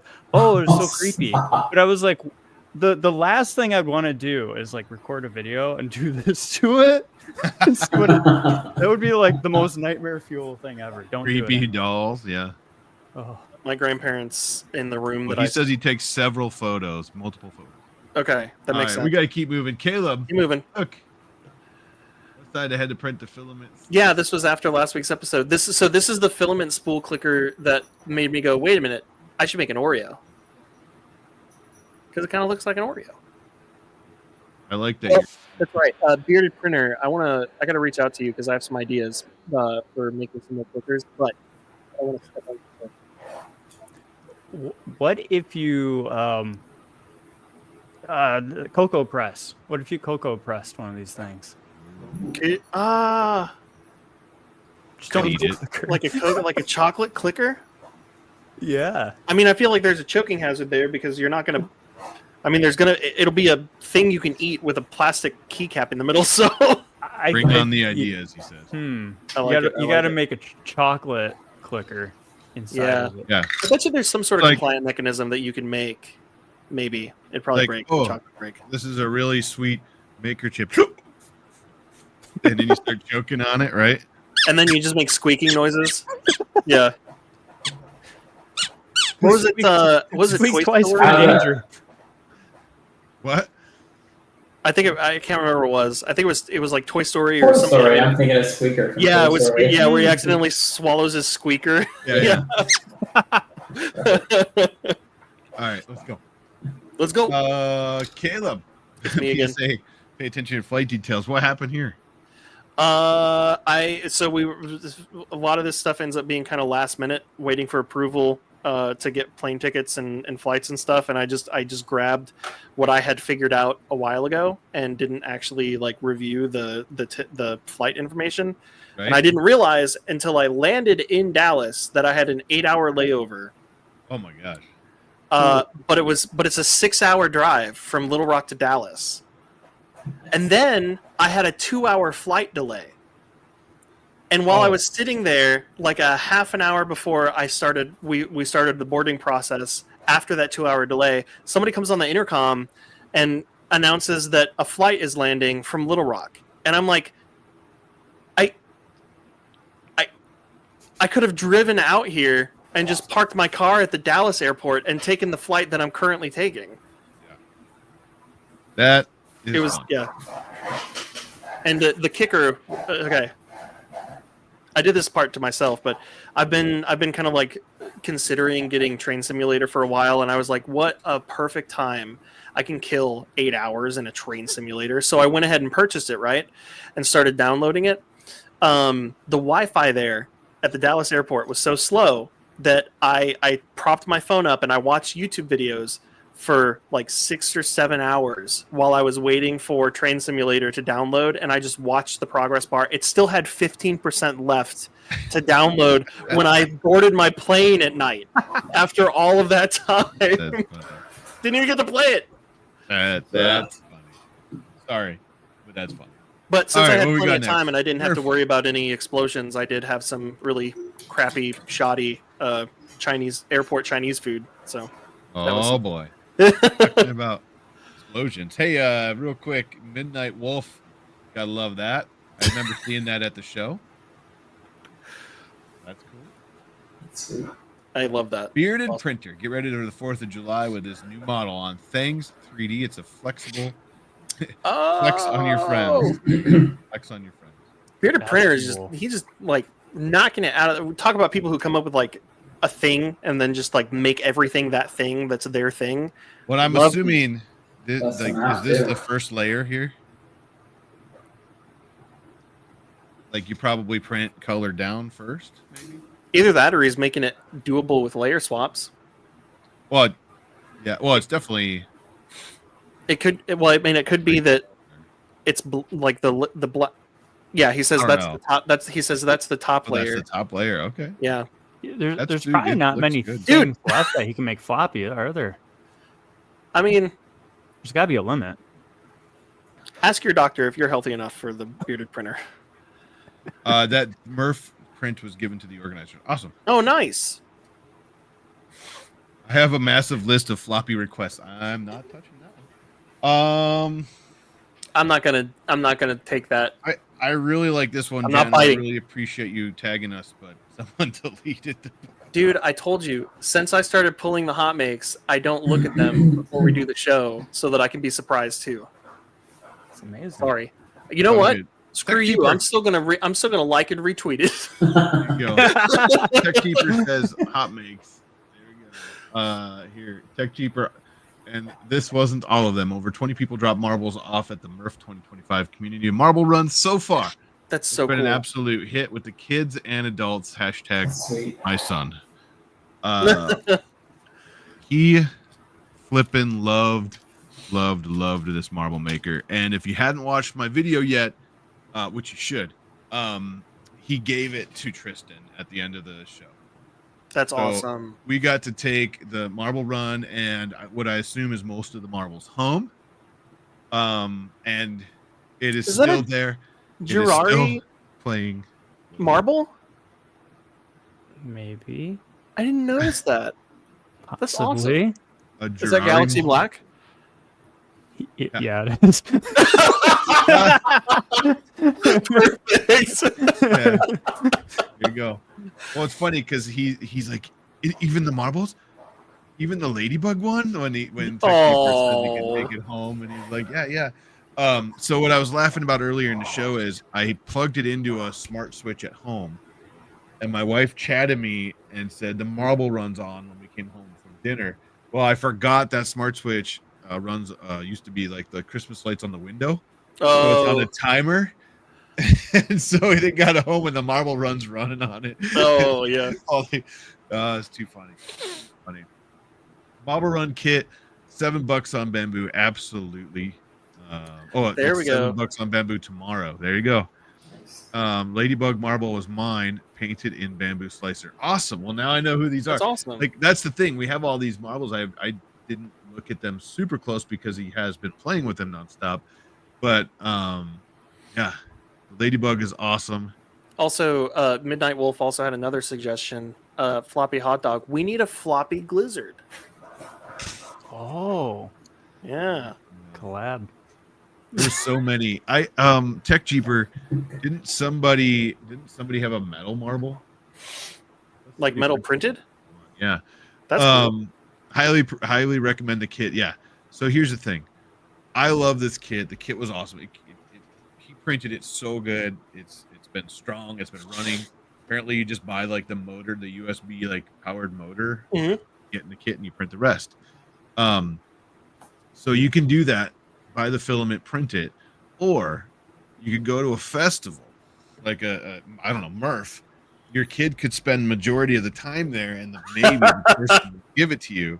I was gonna So, say, just walk up to the table and $7 stare at it model, and send it home with you. the $7 model for the price of gas, hotel stays, all that stuff could be yours. No, it was amazing. He was so happy. And he's like as soon as we got home, we need to set the marble run up. I'm like, okay, don't worry, we're gonna do that. You know. So Awesome. Thank you so much, Tech G. K2 Kevin here says that he stole filament from Protomasta. Oh, Protomasta. I Steal. like them. Yeah, you steal. You steal it. Yeah, you steal. I like that. Yes, the memories are Love you, amazing. Kevin. He knows how to unclog it. He knows where the marbles like fall off into. He's got That's this awesome. all figured out. So thank you so much. And to everybody who brought a marble, if you're here, and I don't know if Tech Jeeper kept any of them. I imagine I have no idea. But if you did, and I have them, let me know because we have so many, and there's so many cool ones. He freaking loves them. So thank you so much. That's awesome. Please, sir, can I have some marble run? I love that. All right, we got to keep moving. Oh, by the way, Edutech, that's me. Look, this was literally Tristan all weekend. We're gonna put Yep. what's going on here? Anyways, we're gonna Oh, I put. think he skipped one. I moved it. Oh, okay. So they were back to back. Gotcha. He would put all of the marbles in and then unclog them when they got clogged, and he's still doing it. Oh, Just a heads up. I love the scroll on this thread too. All the pictures of him just like absolutely obsessed with it when you got back home. This is literally the night we got home. That's He's laying awesome. behind it, watching it, from the backside there, making sure everything's working good. I love that. And then that was Tech Jeeper gave us all the marbles in this box. Oh, Yeah. nice. That's awesome. You can see them all piled here in the jump. Mm-hmm. Oh, is there a jump? Oh, Yeah, I yeah. didn't see that. That's cool. So there's a little jump. So they go down here, they come down, they jump up here, come down and they spin around here, and then they come. Pretty cool. It's so The fun. thing is really cool. All right, we got to keep moving. Oh! Bearded printer, the poop container, not a container. I appreciate that he's made sure to specify. Jim, I think we lost your audio. Oh, okay. Here you go. Full circle. That's awesome. Thank you. You can hide all of your. I don't know what you would hide. I like all it. of your. Put your Oreos in there. Should be your Put it poop behind your chute. bamboo Back your printer poop chute. I thought Oh, that's it. yeah. Okay. Oh point. yes. I like I love that. I didn't hear what Jake just said, but I heard Joey. I think he said put it behind your bamboo printer for your. Mhm. That's what Jake said. Has anybody designed a poop chute that looks like a toilet yet? Yeah, that's out there. Yeah. Yeah, Jim. I'm sorry. What's out there, Jim? Oh, somebody should design a poop chute that looks like a toilet. Oh, okay. Oh, you said toilet. Yeah. You've been practicing. I ain't I'm giving proud of you what you want. Jim is notorious for saying things a little off Yeah, sometimes, yeah, and we yeah. found that toilet is toilet for him. Toilet. Toilet. By the way, print kits. Yes. Super cool. They had these guys. They took over Alien 3D Box, and now it's all print kit. And Tristan loved the air hockey table here, and that's actually a Brian Vines design. So Brian Vines did a video on that, and then they reached out to him and said, "Hey, we'd love to use that in our box. Can we like tweak a little bit of things so we can mass produce this? At least get the model out there easier and less screws and stuff." And so he did, and they used Brian Vines's model for this. Well, Tristan totally hooked it up, and he said Tristan got him to say if he comes back and does a video that he'll give him a box with the air hockey kit in it. Oh. So he's like, "Daddy, we have to go back and do a video because I need an air hockey kit." I'm like, "What are you talking about?" I was like, he's like, "Over here." And so we went over there, and that's that. Tristan's whole part like your of channel manager at this point. The whole part of the video, he did that was just him wanting to talk about their cool stuff, and he did a really good job. And they gave him the kit, and yes, it's printed at home, and yes, he's playing. We played air hockey several times this weekend. My wife, full credit to her. Lindsay printed all of that stuff like the next day because Tristan was like, "We need to print the air hockey table now." Yeah. I wonder how often that guy gets told he looks like Jeff Bridges. That's actually him. No. The kid's a wheeling dealer. Yeah. Yeah. Well, my favorite part when Tech Jeeper said that he could have it, he's like, "I always wanted somebody to say that to me." Like he's like, it was so cool. Yeah, it was so funny. Anyways, let's do this. What we got next? We got rock and roll. I just realized what time it was. Sorry for keeping everybody, but that's okay. Jeremy, we got a few from Jeremy going up here. Murph, Death Racer lineup this year. He brought those three and a tiny bike. So Jeremy, the Offset crew as a whole, honestly, some of the best people, like easily some of the best people I've ever met. Right. Jeremy, like, he's awesome, dude. Yeah. Like, he's one of the real ones, for real. He gained a lot of extra like respect and extra like appreciation from me that weekend because there were a few moments where not a whole lot of people necessarily noticed that I was kind of having a hard time a few times over the course of the weekend, and he was like checking on me. I was like, I didn't think anybody really noticed, and he was like, he just caught the vibes, man. He was always there. Dude's awesome. I appreciate him a lot. He's awesome. Super cool. Like all the Offset crew is great people. Yeah, it was funny. Jeremy actually lives closer to me. He's down in Illinois, I believe. Yeah.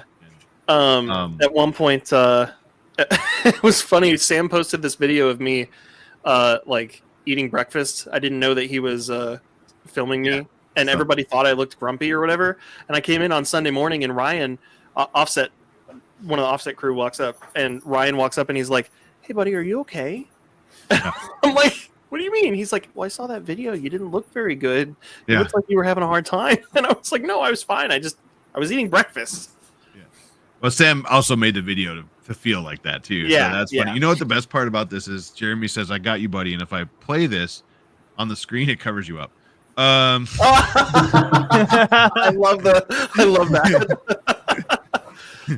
So yeah, That's Jeremy, fantastic. awesome man. He let me race his Death Racer the first day, and we literally got blown apart by the West 3D one. I got some good coverage of that in the video as well.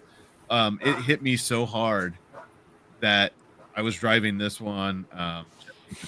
He had hit me so hard it ripped the whole racer off the Death Racer and pulled the wires out of the switch, and the head was still attached. Oh, Like, it ripped the whole driver off the thing and the wires. Luckily, he had spade connectors on the wires because that would have probably ripped them apart or something, because it was crazy. And we put it back together. He pushed them back in, and we kept racing. So thank you so much for that. Sweet. I'm And laughing let's at see what zombies. we got here. comment. Again, yeah. Jeremy, Did you remember? You remember Zombies though, where like the entire that whole back tower that the weapon is attached to was like completely just ripped off. Yeah, there was some catastrophic damage done. And catastrophic. So Jeremy, thank you so much for tagging these. The racers were awesome. I love it. I love the Death Racer. It is so much fun. Agreed. So I don't know if I don't think you were gone already, Caleb. But after the second day, I have it in here. I grabbed the SLS racer. I brought that for the second day racing. Oh, really? Thanks to Jeremy and Ryan. We just didn't have a weapon, which is fine, because an SLS weapon was not great for the. I had a TPU one we were going to put in, but for whatever reason we couldn't get it. Did anybody else see the? Sorry, go on. I was gonna say, so I actually had the guy from West 3D spin, like totally spool up his racer like he was doing the first day, because he wasn't allowed to race the second day because of that issue, or he didn't race because he was talked to about it. However it went. But anyways, I had him spool up full speed, and I just freaking drove into him with my SLS racer, and it broke his. Yeah, it flipped mine, but it broke his. He blew a motor out. So what was interesting about that is, like, we were like, let's see what happens. I'm in. I said spool up, and it took me a minute to get in there because it wasn't driving great, but it was awesome when it happened. I have some video of that. I'll have to try to find it quick while we're talking. But such a fun event. Such a fun. Fun. It was a fun. The event was great. The death racing was awesome. Did you see what happened after the Death Racers on Sunday though? The crossover battle. Arnold. Oh, I heard he took on like a whole ton of those little robots. So I was over there filming it. Yeah. So to kind of like finish everything off, there was a big plexiglass box where they were putting like small scale battle bots with like actual like metal components and like spikes and like a real saw on one of them where they were battling. So at the very end they were like, let's see what happens, let's see how many they were supposed to be one-on-one competitions, but they put all of the remaining, like all of the battle bots that were remaining in the ring with his Death Racer to see which one would like. Yeah, dude, it lasted. Yeah, he was. Well, still running. I mean, that's such a giant racer compared to those little ant weights. Is that the classic gorilla versus 100 men? Or Silverback? A Death Racer versus a bunch of small scale bots. Real quick, let's see if this will play. Now, the thing that took the most damage though was the mechanism wheels. Like one of the wheels was just shattered. I was trying to get into them, but my tracks wouldn't turn. Yeah. So he was doing that. Watch this. Bam! It flipped me. That's not parts from mine, by the way, over here. And now he's down like one of his motors blew up on his wheels. So That's It awesome. was insane how fast he was spinning. yeah, that's what happened the first day. Is he was like literally just blowing racers apart. And When you're like Sure, further yeah. down towards the ground and you're kind of like on the level of the racer when it's spinning that fast, it looks like just one single wheel is touching the ground at any given point. yeah. Well, and the thing is, like, we got to remember, the idea is not to blow your opponents apart. The idea is just to Right. knock the head off and turn it off. I mean, Like, the head that's will like- knock off though if you destroy the thing. Technically, yeah, but that's yeah. Right, if every single part is detached from every other part. yeah. There you go. The whole Dismemberment- offset cruise here. All right, we gotta keep rolling. But yeah, Okay. awesome discussion. I love the Death Racer. If you ever get to one of these events, check out the Death Racers or bring one. That's even better. Did I you have a saw chance that- to I see saw the that, Death Racers yeah. at Rocky Mountain, Jake? No, I haven't competed in one either. I need to. Rocky Mountain was my first event, so I need to build one. Really? I didn't realize it was your first event. You probably Yeah. said that on the video and I didn't even hear it. Oh, here you go. They have floppy. Oh, I love this. We designed this thing on one of our streams. It's a floppy donut bearded printer.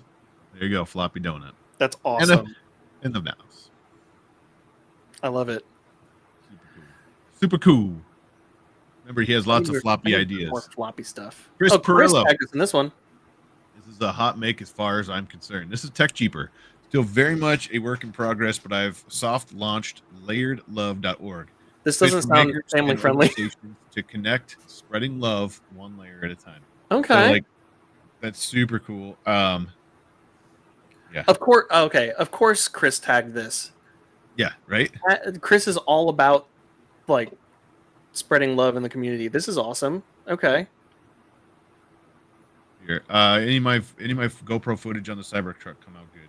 Yes. Yeah. There were a couple shots that turned out awesome. And what was cool about putting the it was the DJI Action Cam. What was cool about putting that on the Death Racer is that when you're down at the scale of Yeah. the Death Racer, like it's dangerous how fast, because like at that scale, those are like zooming past you at like 150 miles an hour. It's nuts. They're just like a little streak across the screen. Just Yeah. it's awesome. Bearded Printer says I'm designing a floppy pizza in my stream tomorrow. If anyone wants to come check it out. Oh, I love Do it. that. You're gonna pick it up and it's gonna look like a classic cartoon, like cheese pizza. Do It's that. all Yeah, floppy. Also, Tech Cheaper, this is awesome. Connect with charitable organizations and donate your 3D printed creations to them when they're in need. That's super cool. So it's still a work in progress. What are you? Do you just need more? I don't know if he's still in the chat, but Yeah. Tech Cheaper, do you just need more time, or are there things that like other people in the community might be able to jump in and help to make this happen? Because this is Here's the thing. I think we reach out to Tech Cheaper and we get them here in 2 weeks. yep. Okay. Talk Good about point. Yeah. Good point. that. I do. I think it's going to be awesome. There we go. Makers to join and share their organizations. Okay. Boom. Well, boom. There you go. All right. What do we got next here? Caleb. Me the again. Scent. This was this Custom morning. lightsaber hilt. Tell us. Yeah, us about it. so this is one of John's most recent designs. He has a couple. He's like dabbling in doing custom hilt designs that aren't related to any actual canon character. Sure. And this is his most recent design, and I printed a couple of them. I love how they turned out. His design, when he does a custom design, his design in general are cool, but when he does a custom design, he really nails it. Those are sweet.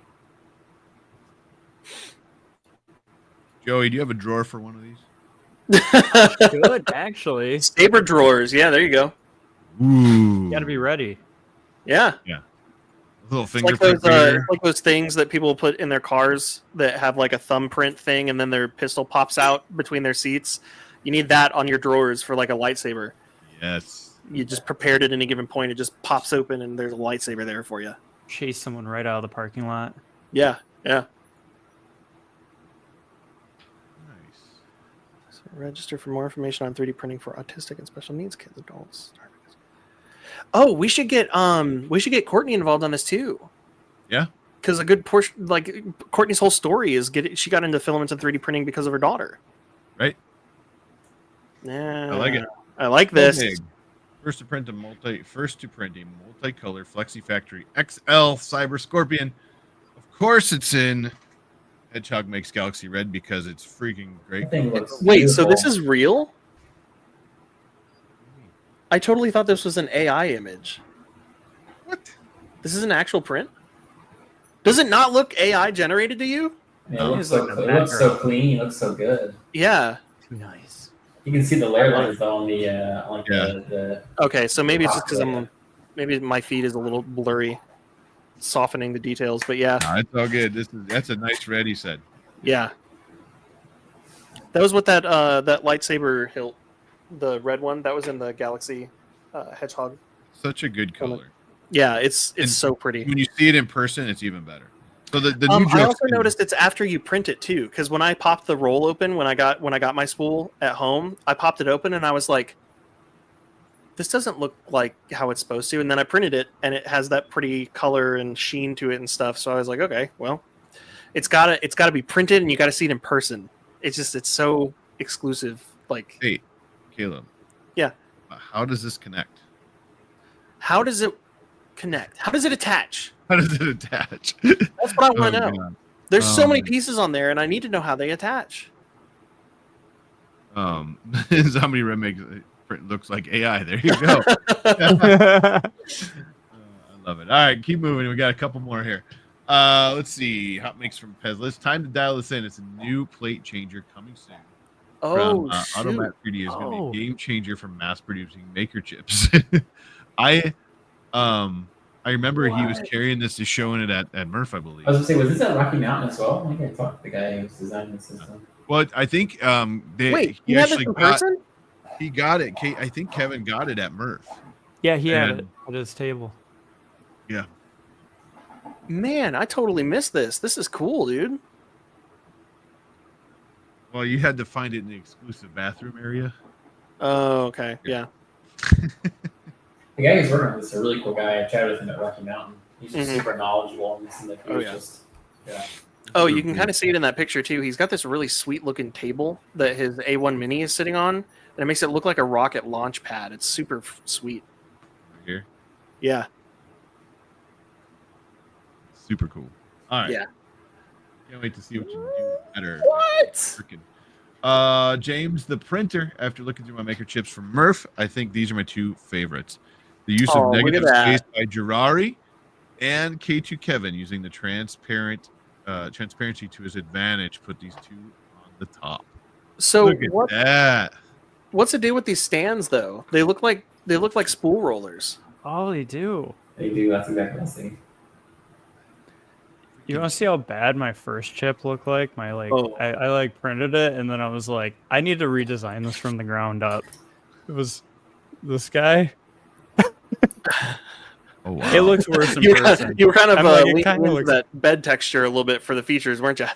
Yeah, but I was like, this is like I was trying to do like a drop shadow and it just turned out like poopy brown. And I'm like, oh, I don't like this chip at all. Just throw it in that container that we were showing earlier. Yeah.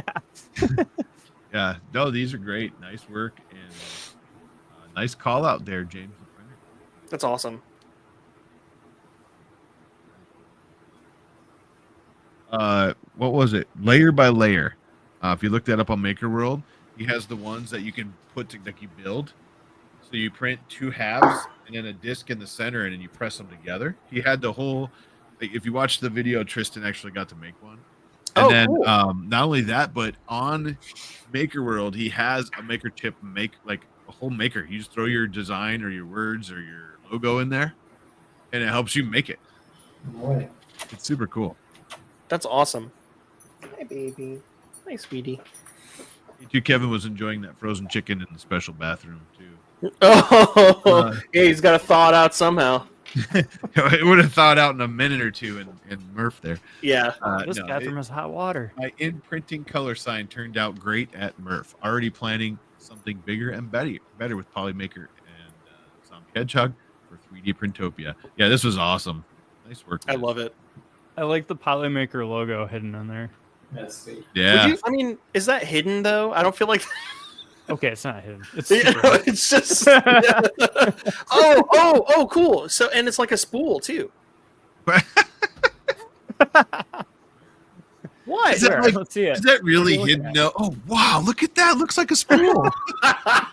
Well, okay, that's a different detail, man. You know what? Oh god. So How does it good. attach? That's what I want to know. Yeah. Gloop. Lots of gloop. I need to dig through. I need to find that episode and pull some clips from that with the how does it attach joke. Nice work. It was super cool seeing this in person. Yes. Tristan walked up and he loved the little cars. Oh. I'm sorry, the little tanks, vehicles, whatever they are. But he gravitated. His favorite color is yellow, and he saw the yellow polymaker. Like, I love this one. Hey Jim, before you go to the next one, do me a favor. Just go ahead and close the next tab before you move on to it. This one. Yeah. Thank you. It was another accidental repeat, and I didn't want to hear it from you. I love it. Dave makes stuff. Squishy jellyfish. This model's printed with 3D. I don't even know how to say that. What? That's wild. CPU, and I'm impressed on how clear and strong the prints are. The dual drive gears and the twin nebula Come here, tool. baby. Come here. Come here. Wow. Come here. Look at this. Like, how else would you make that? How does it attach? How does it attach? Oh, come on. Oh, okay. Oh, it looks super cool. That's so cool. Yeah. Oh, okay. What the flying J just happened? Oh, the puppy was crying, so I picked her up, and then she heard Sarah and just like launched off of me. Check that out. This is really. Oh, look. Oh, those are all separate. Oh, what? That's how it attaches. That's how it attaches, man. I love a good attaching. I bet the feeling is so satisfying.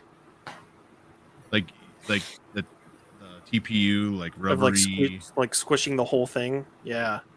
Oh yeah, Okay, I might need to print this. that's cool.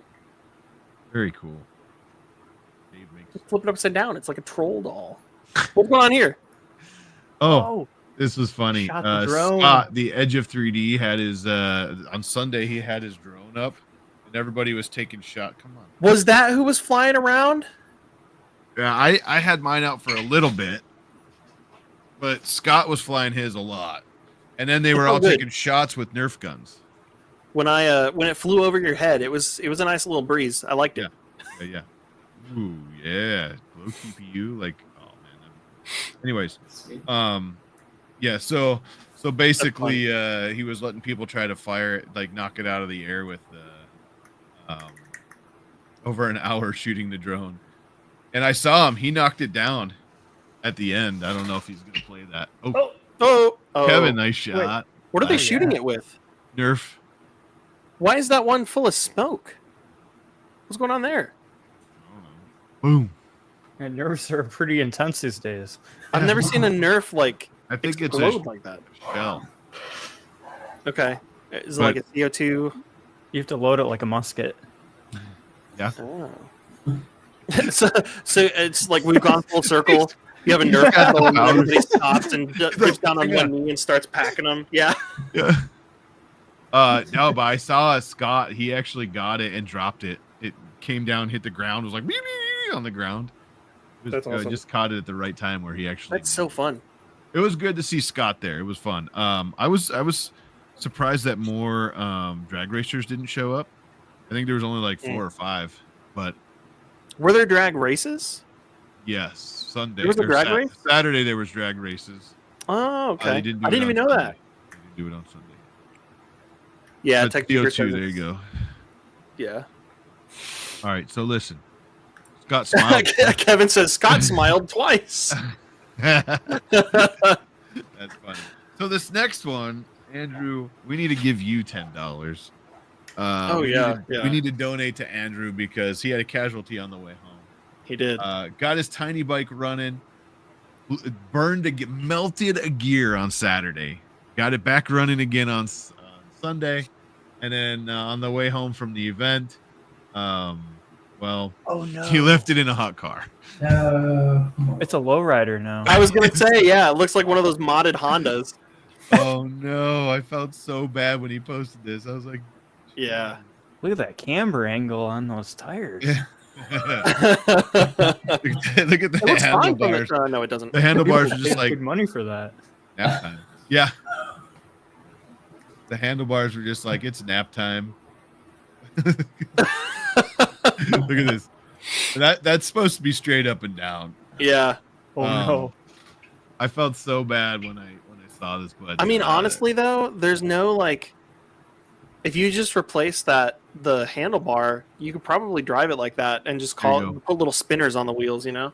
I think Polymaker should sponsor him and give him some high temp PLA for. Oh There yeah, you that's go. perfect. Yeah. Salvador That Dali is such a bike. perfect. This will never happen Oh, again. I think he's running it in PT. I can't remember PTG. yeah, but this is a still, mess part of from their Polymaker. marketing for that was like showing off that it's supposedly more heat resistant than Pet G in certain instances. So like that would be a perfect marketing like Yeah. opportunity. Right. For them. The Salvador Dali bike is what he calls it now. Oh my god. Some calls it modern art. Yeah. Look at this. Can you imagine coming back, having a nice visit with your family, and coming back in the car and be like, "Oh, Ooh, melted my Dude. bike. like too bad there wasn't a time lapse. Like you didn't have a camera in your car, just like watching the bars. Like, oh, Oh. It's like when you were a kid and you left a candy bar in the car and you're so sad about it. You never thought like 20 or 30 years later you do the same thing with your Yeah. bike, you know. Or like when you go to a buffet and you put butter packets in your pocket to take home because it's free butter, and then you forget about it and they melt. I thought it was white chocolate. So relatable. It's so relatable. we're sorry, Andrew. Sorry. It was very sad. I think just put a metal plate under the front, replace the whatever thing, and then when you're outside, just throw sweet sparks as you're, you know, Yeah, yeah. that'd be awesome. Hey, 4th of July's coming up. Just stick some like sparklers on the back of that thing. Hey, let's see. This one was for you. I think we haven't done this one in a while. Andrew, this is for you.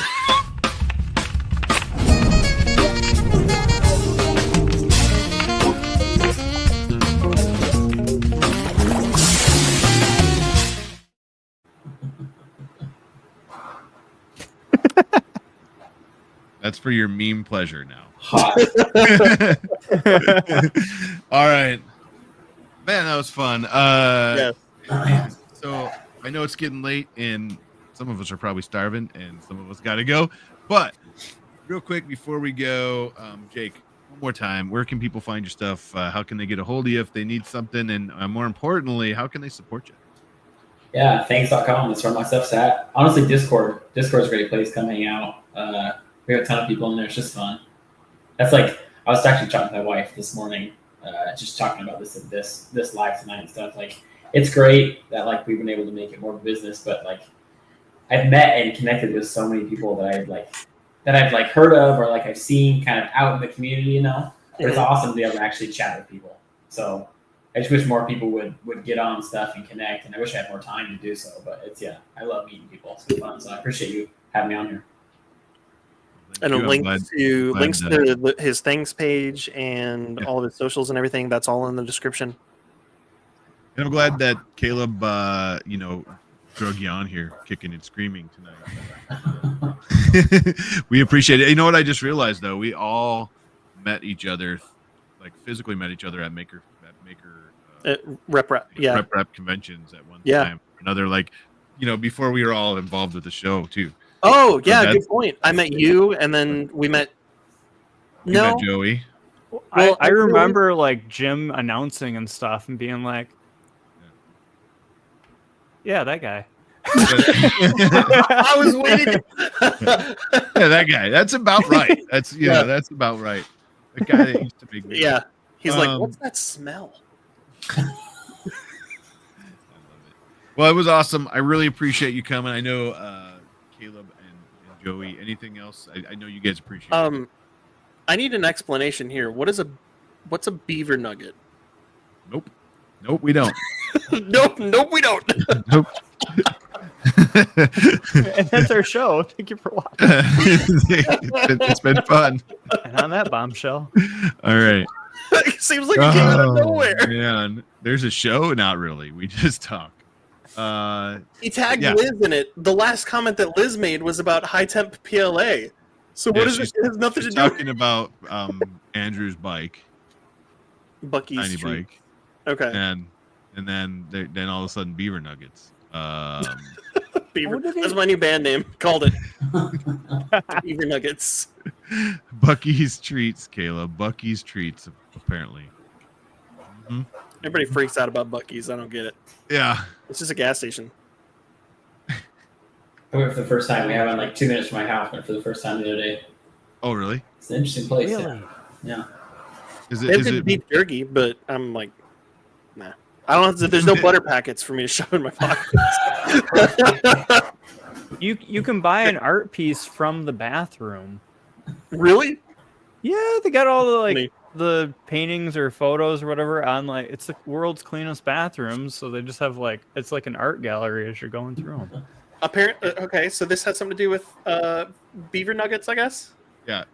Liz is providing filament for the bike rebuild. Yeah. That's awesome. Caleb shoving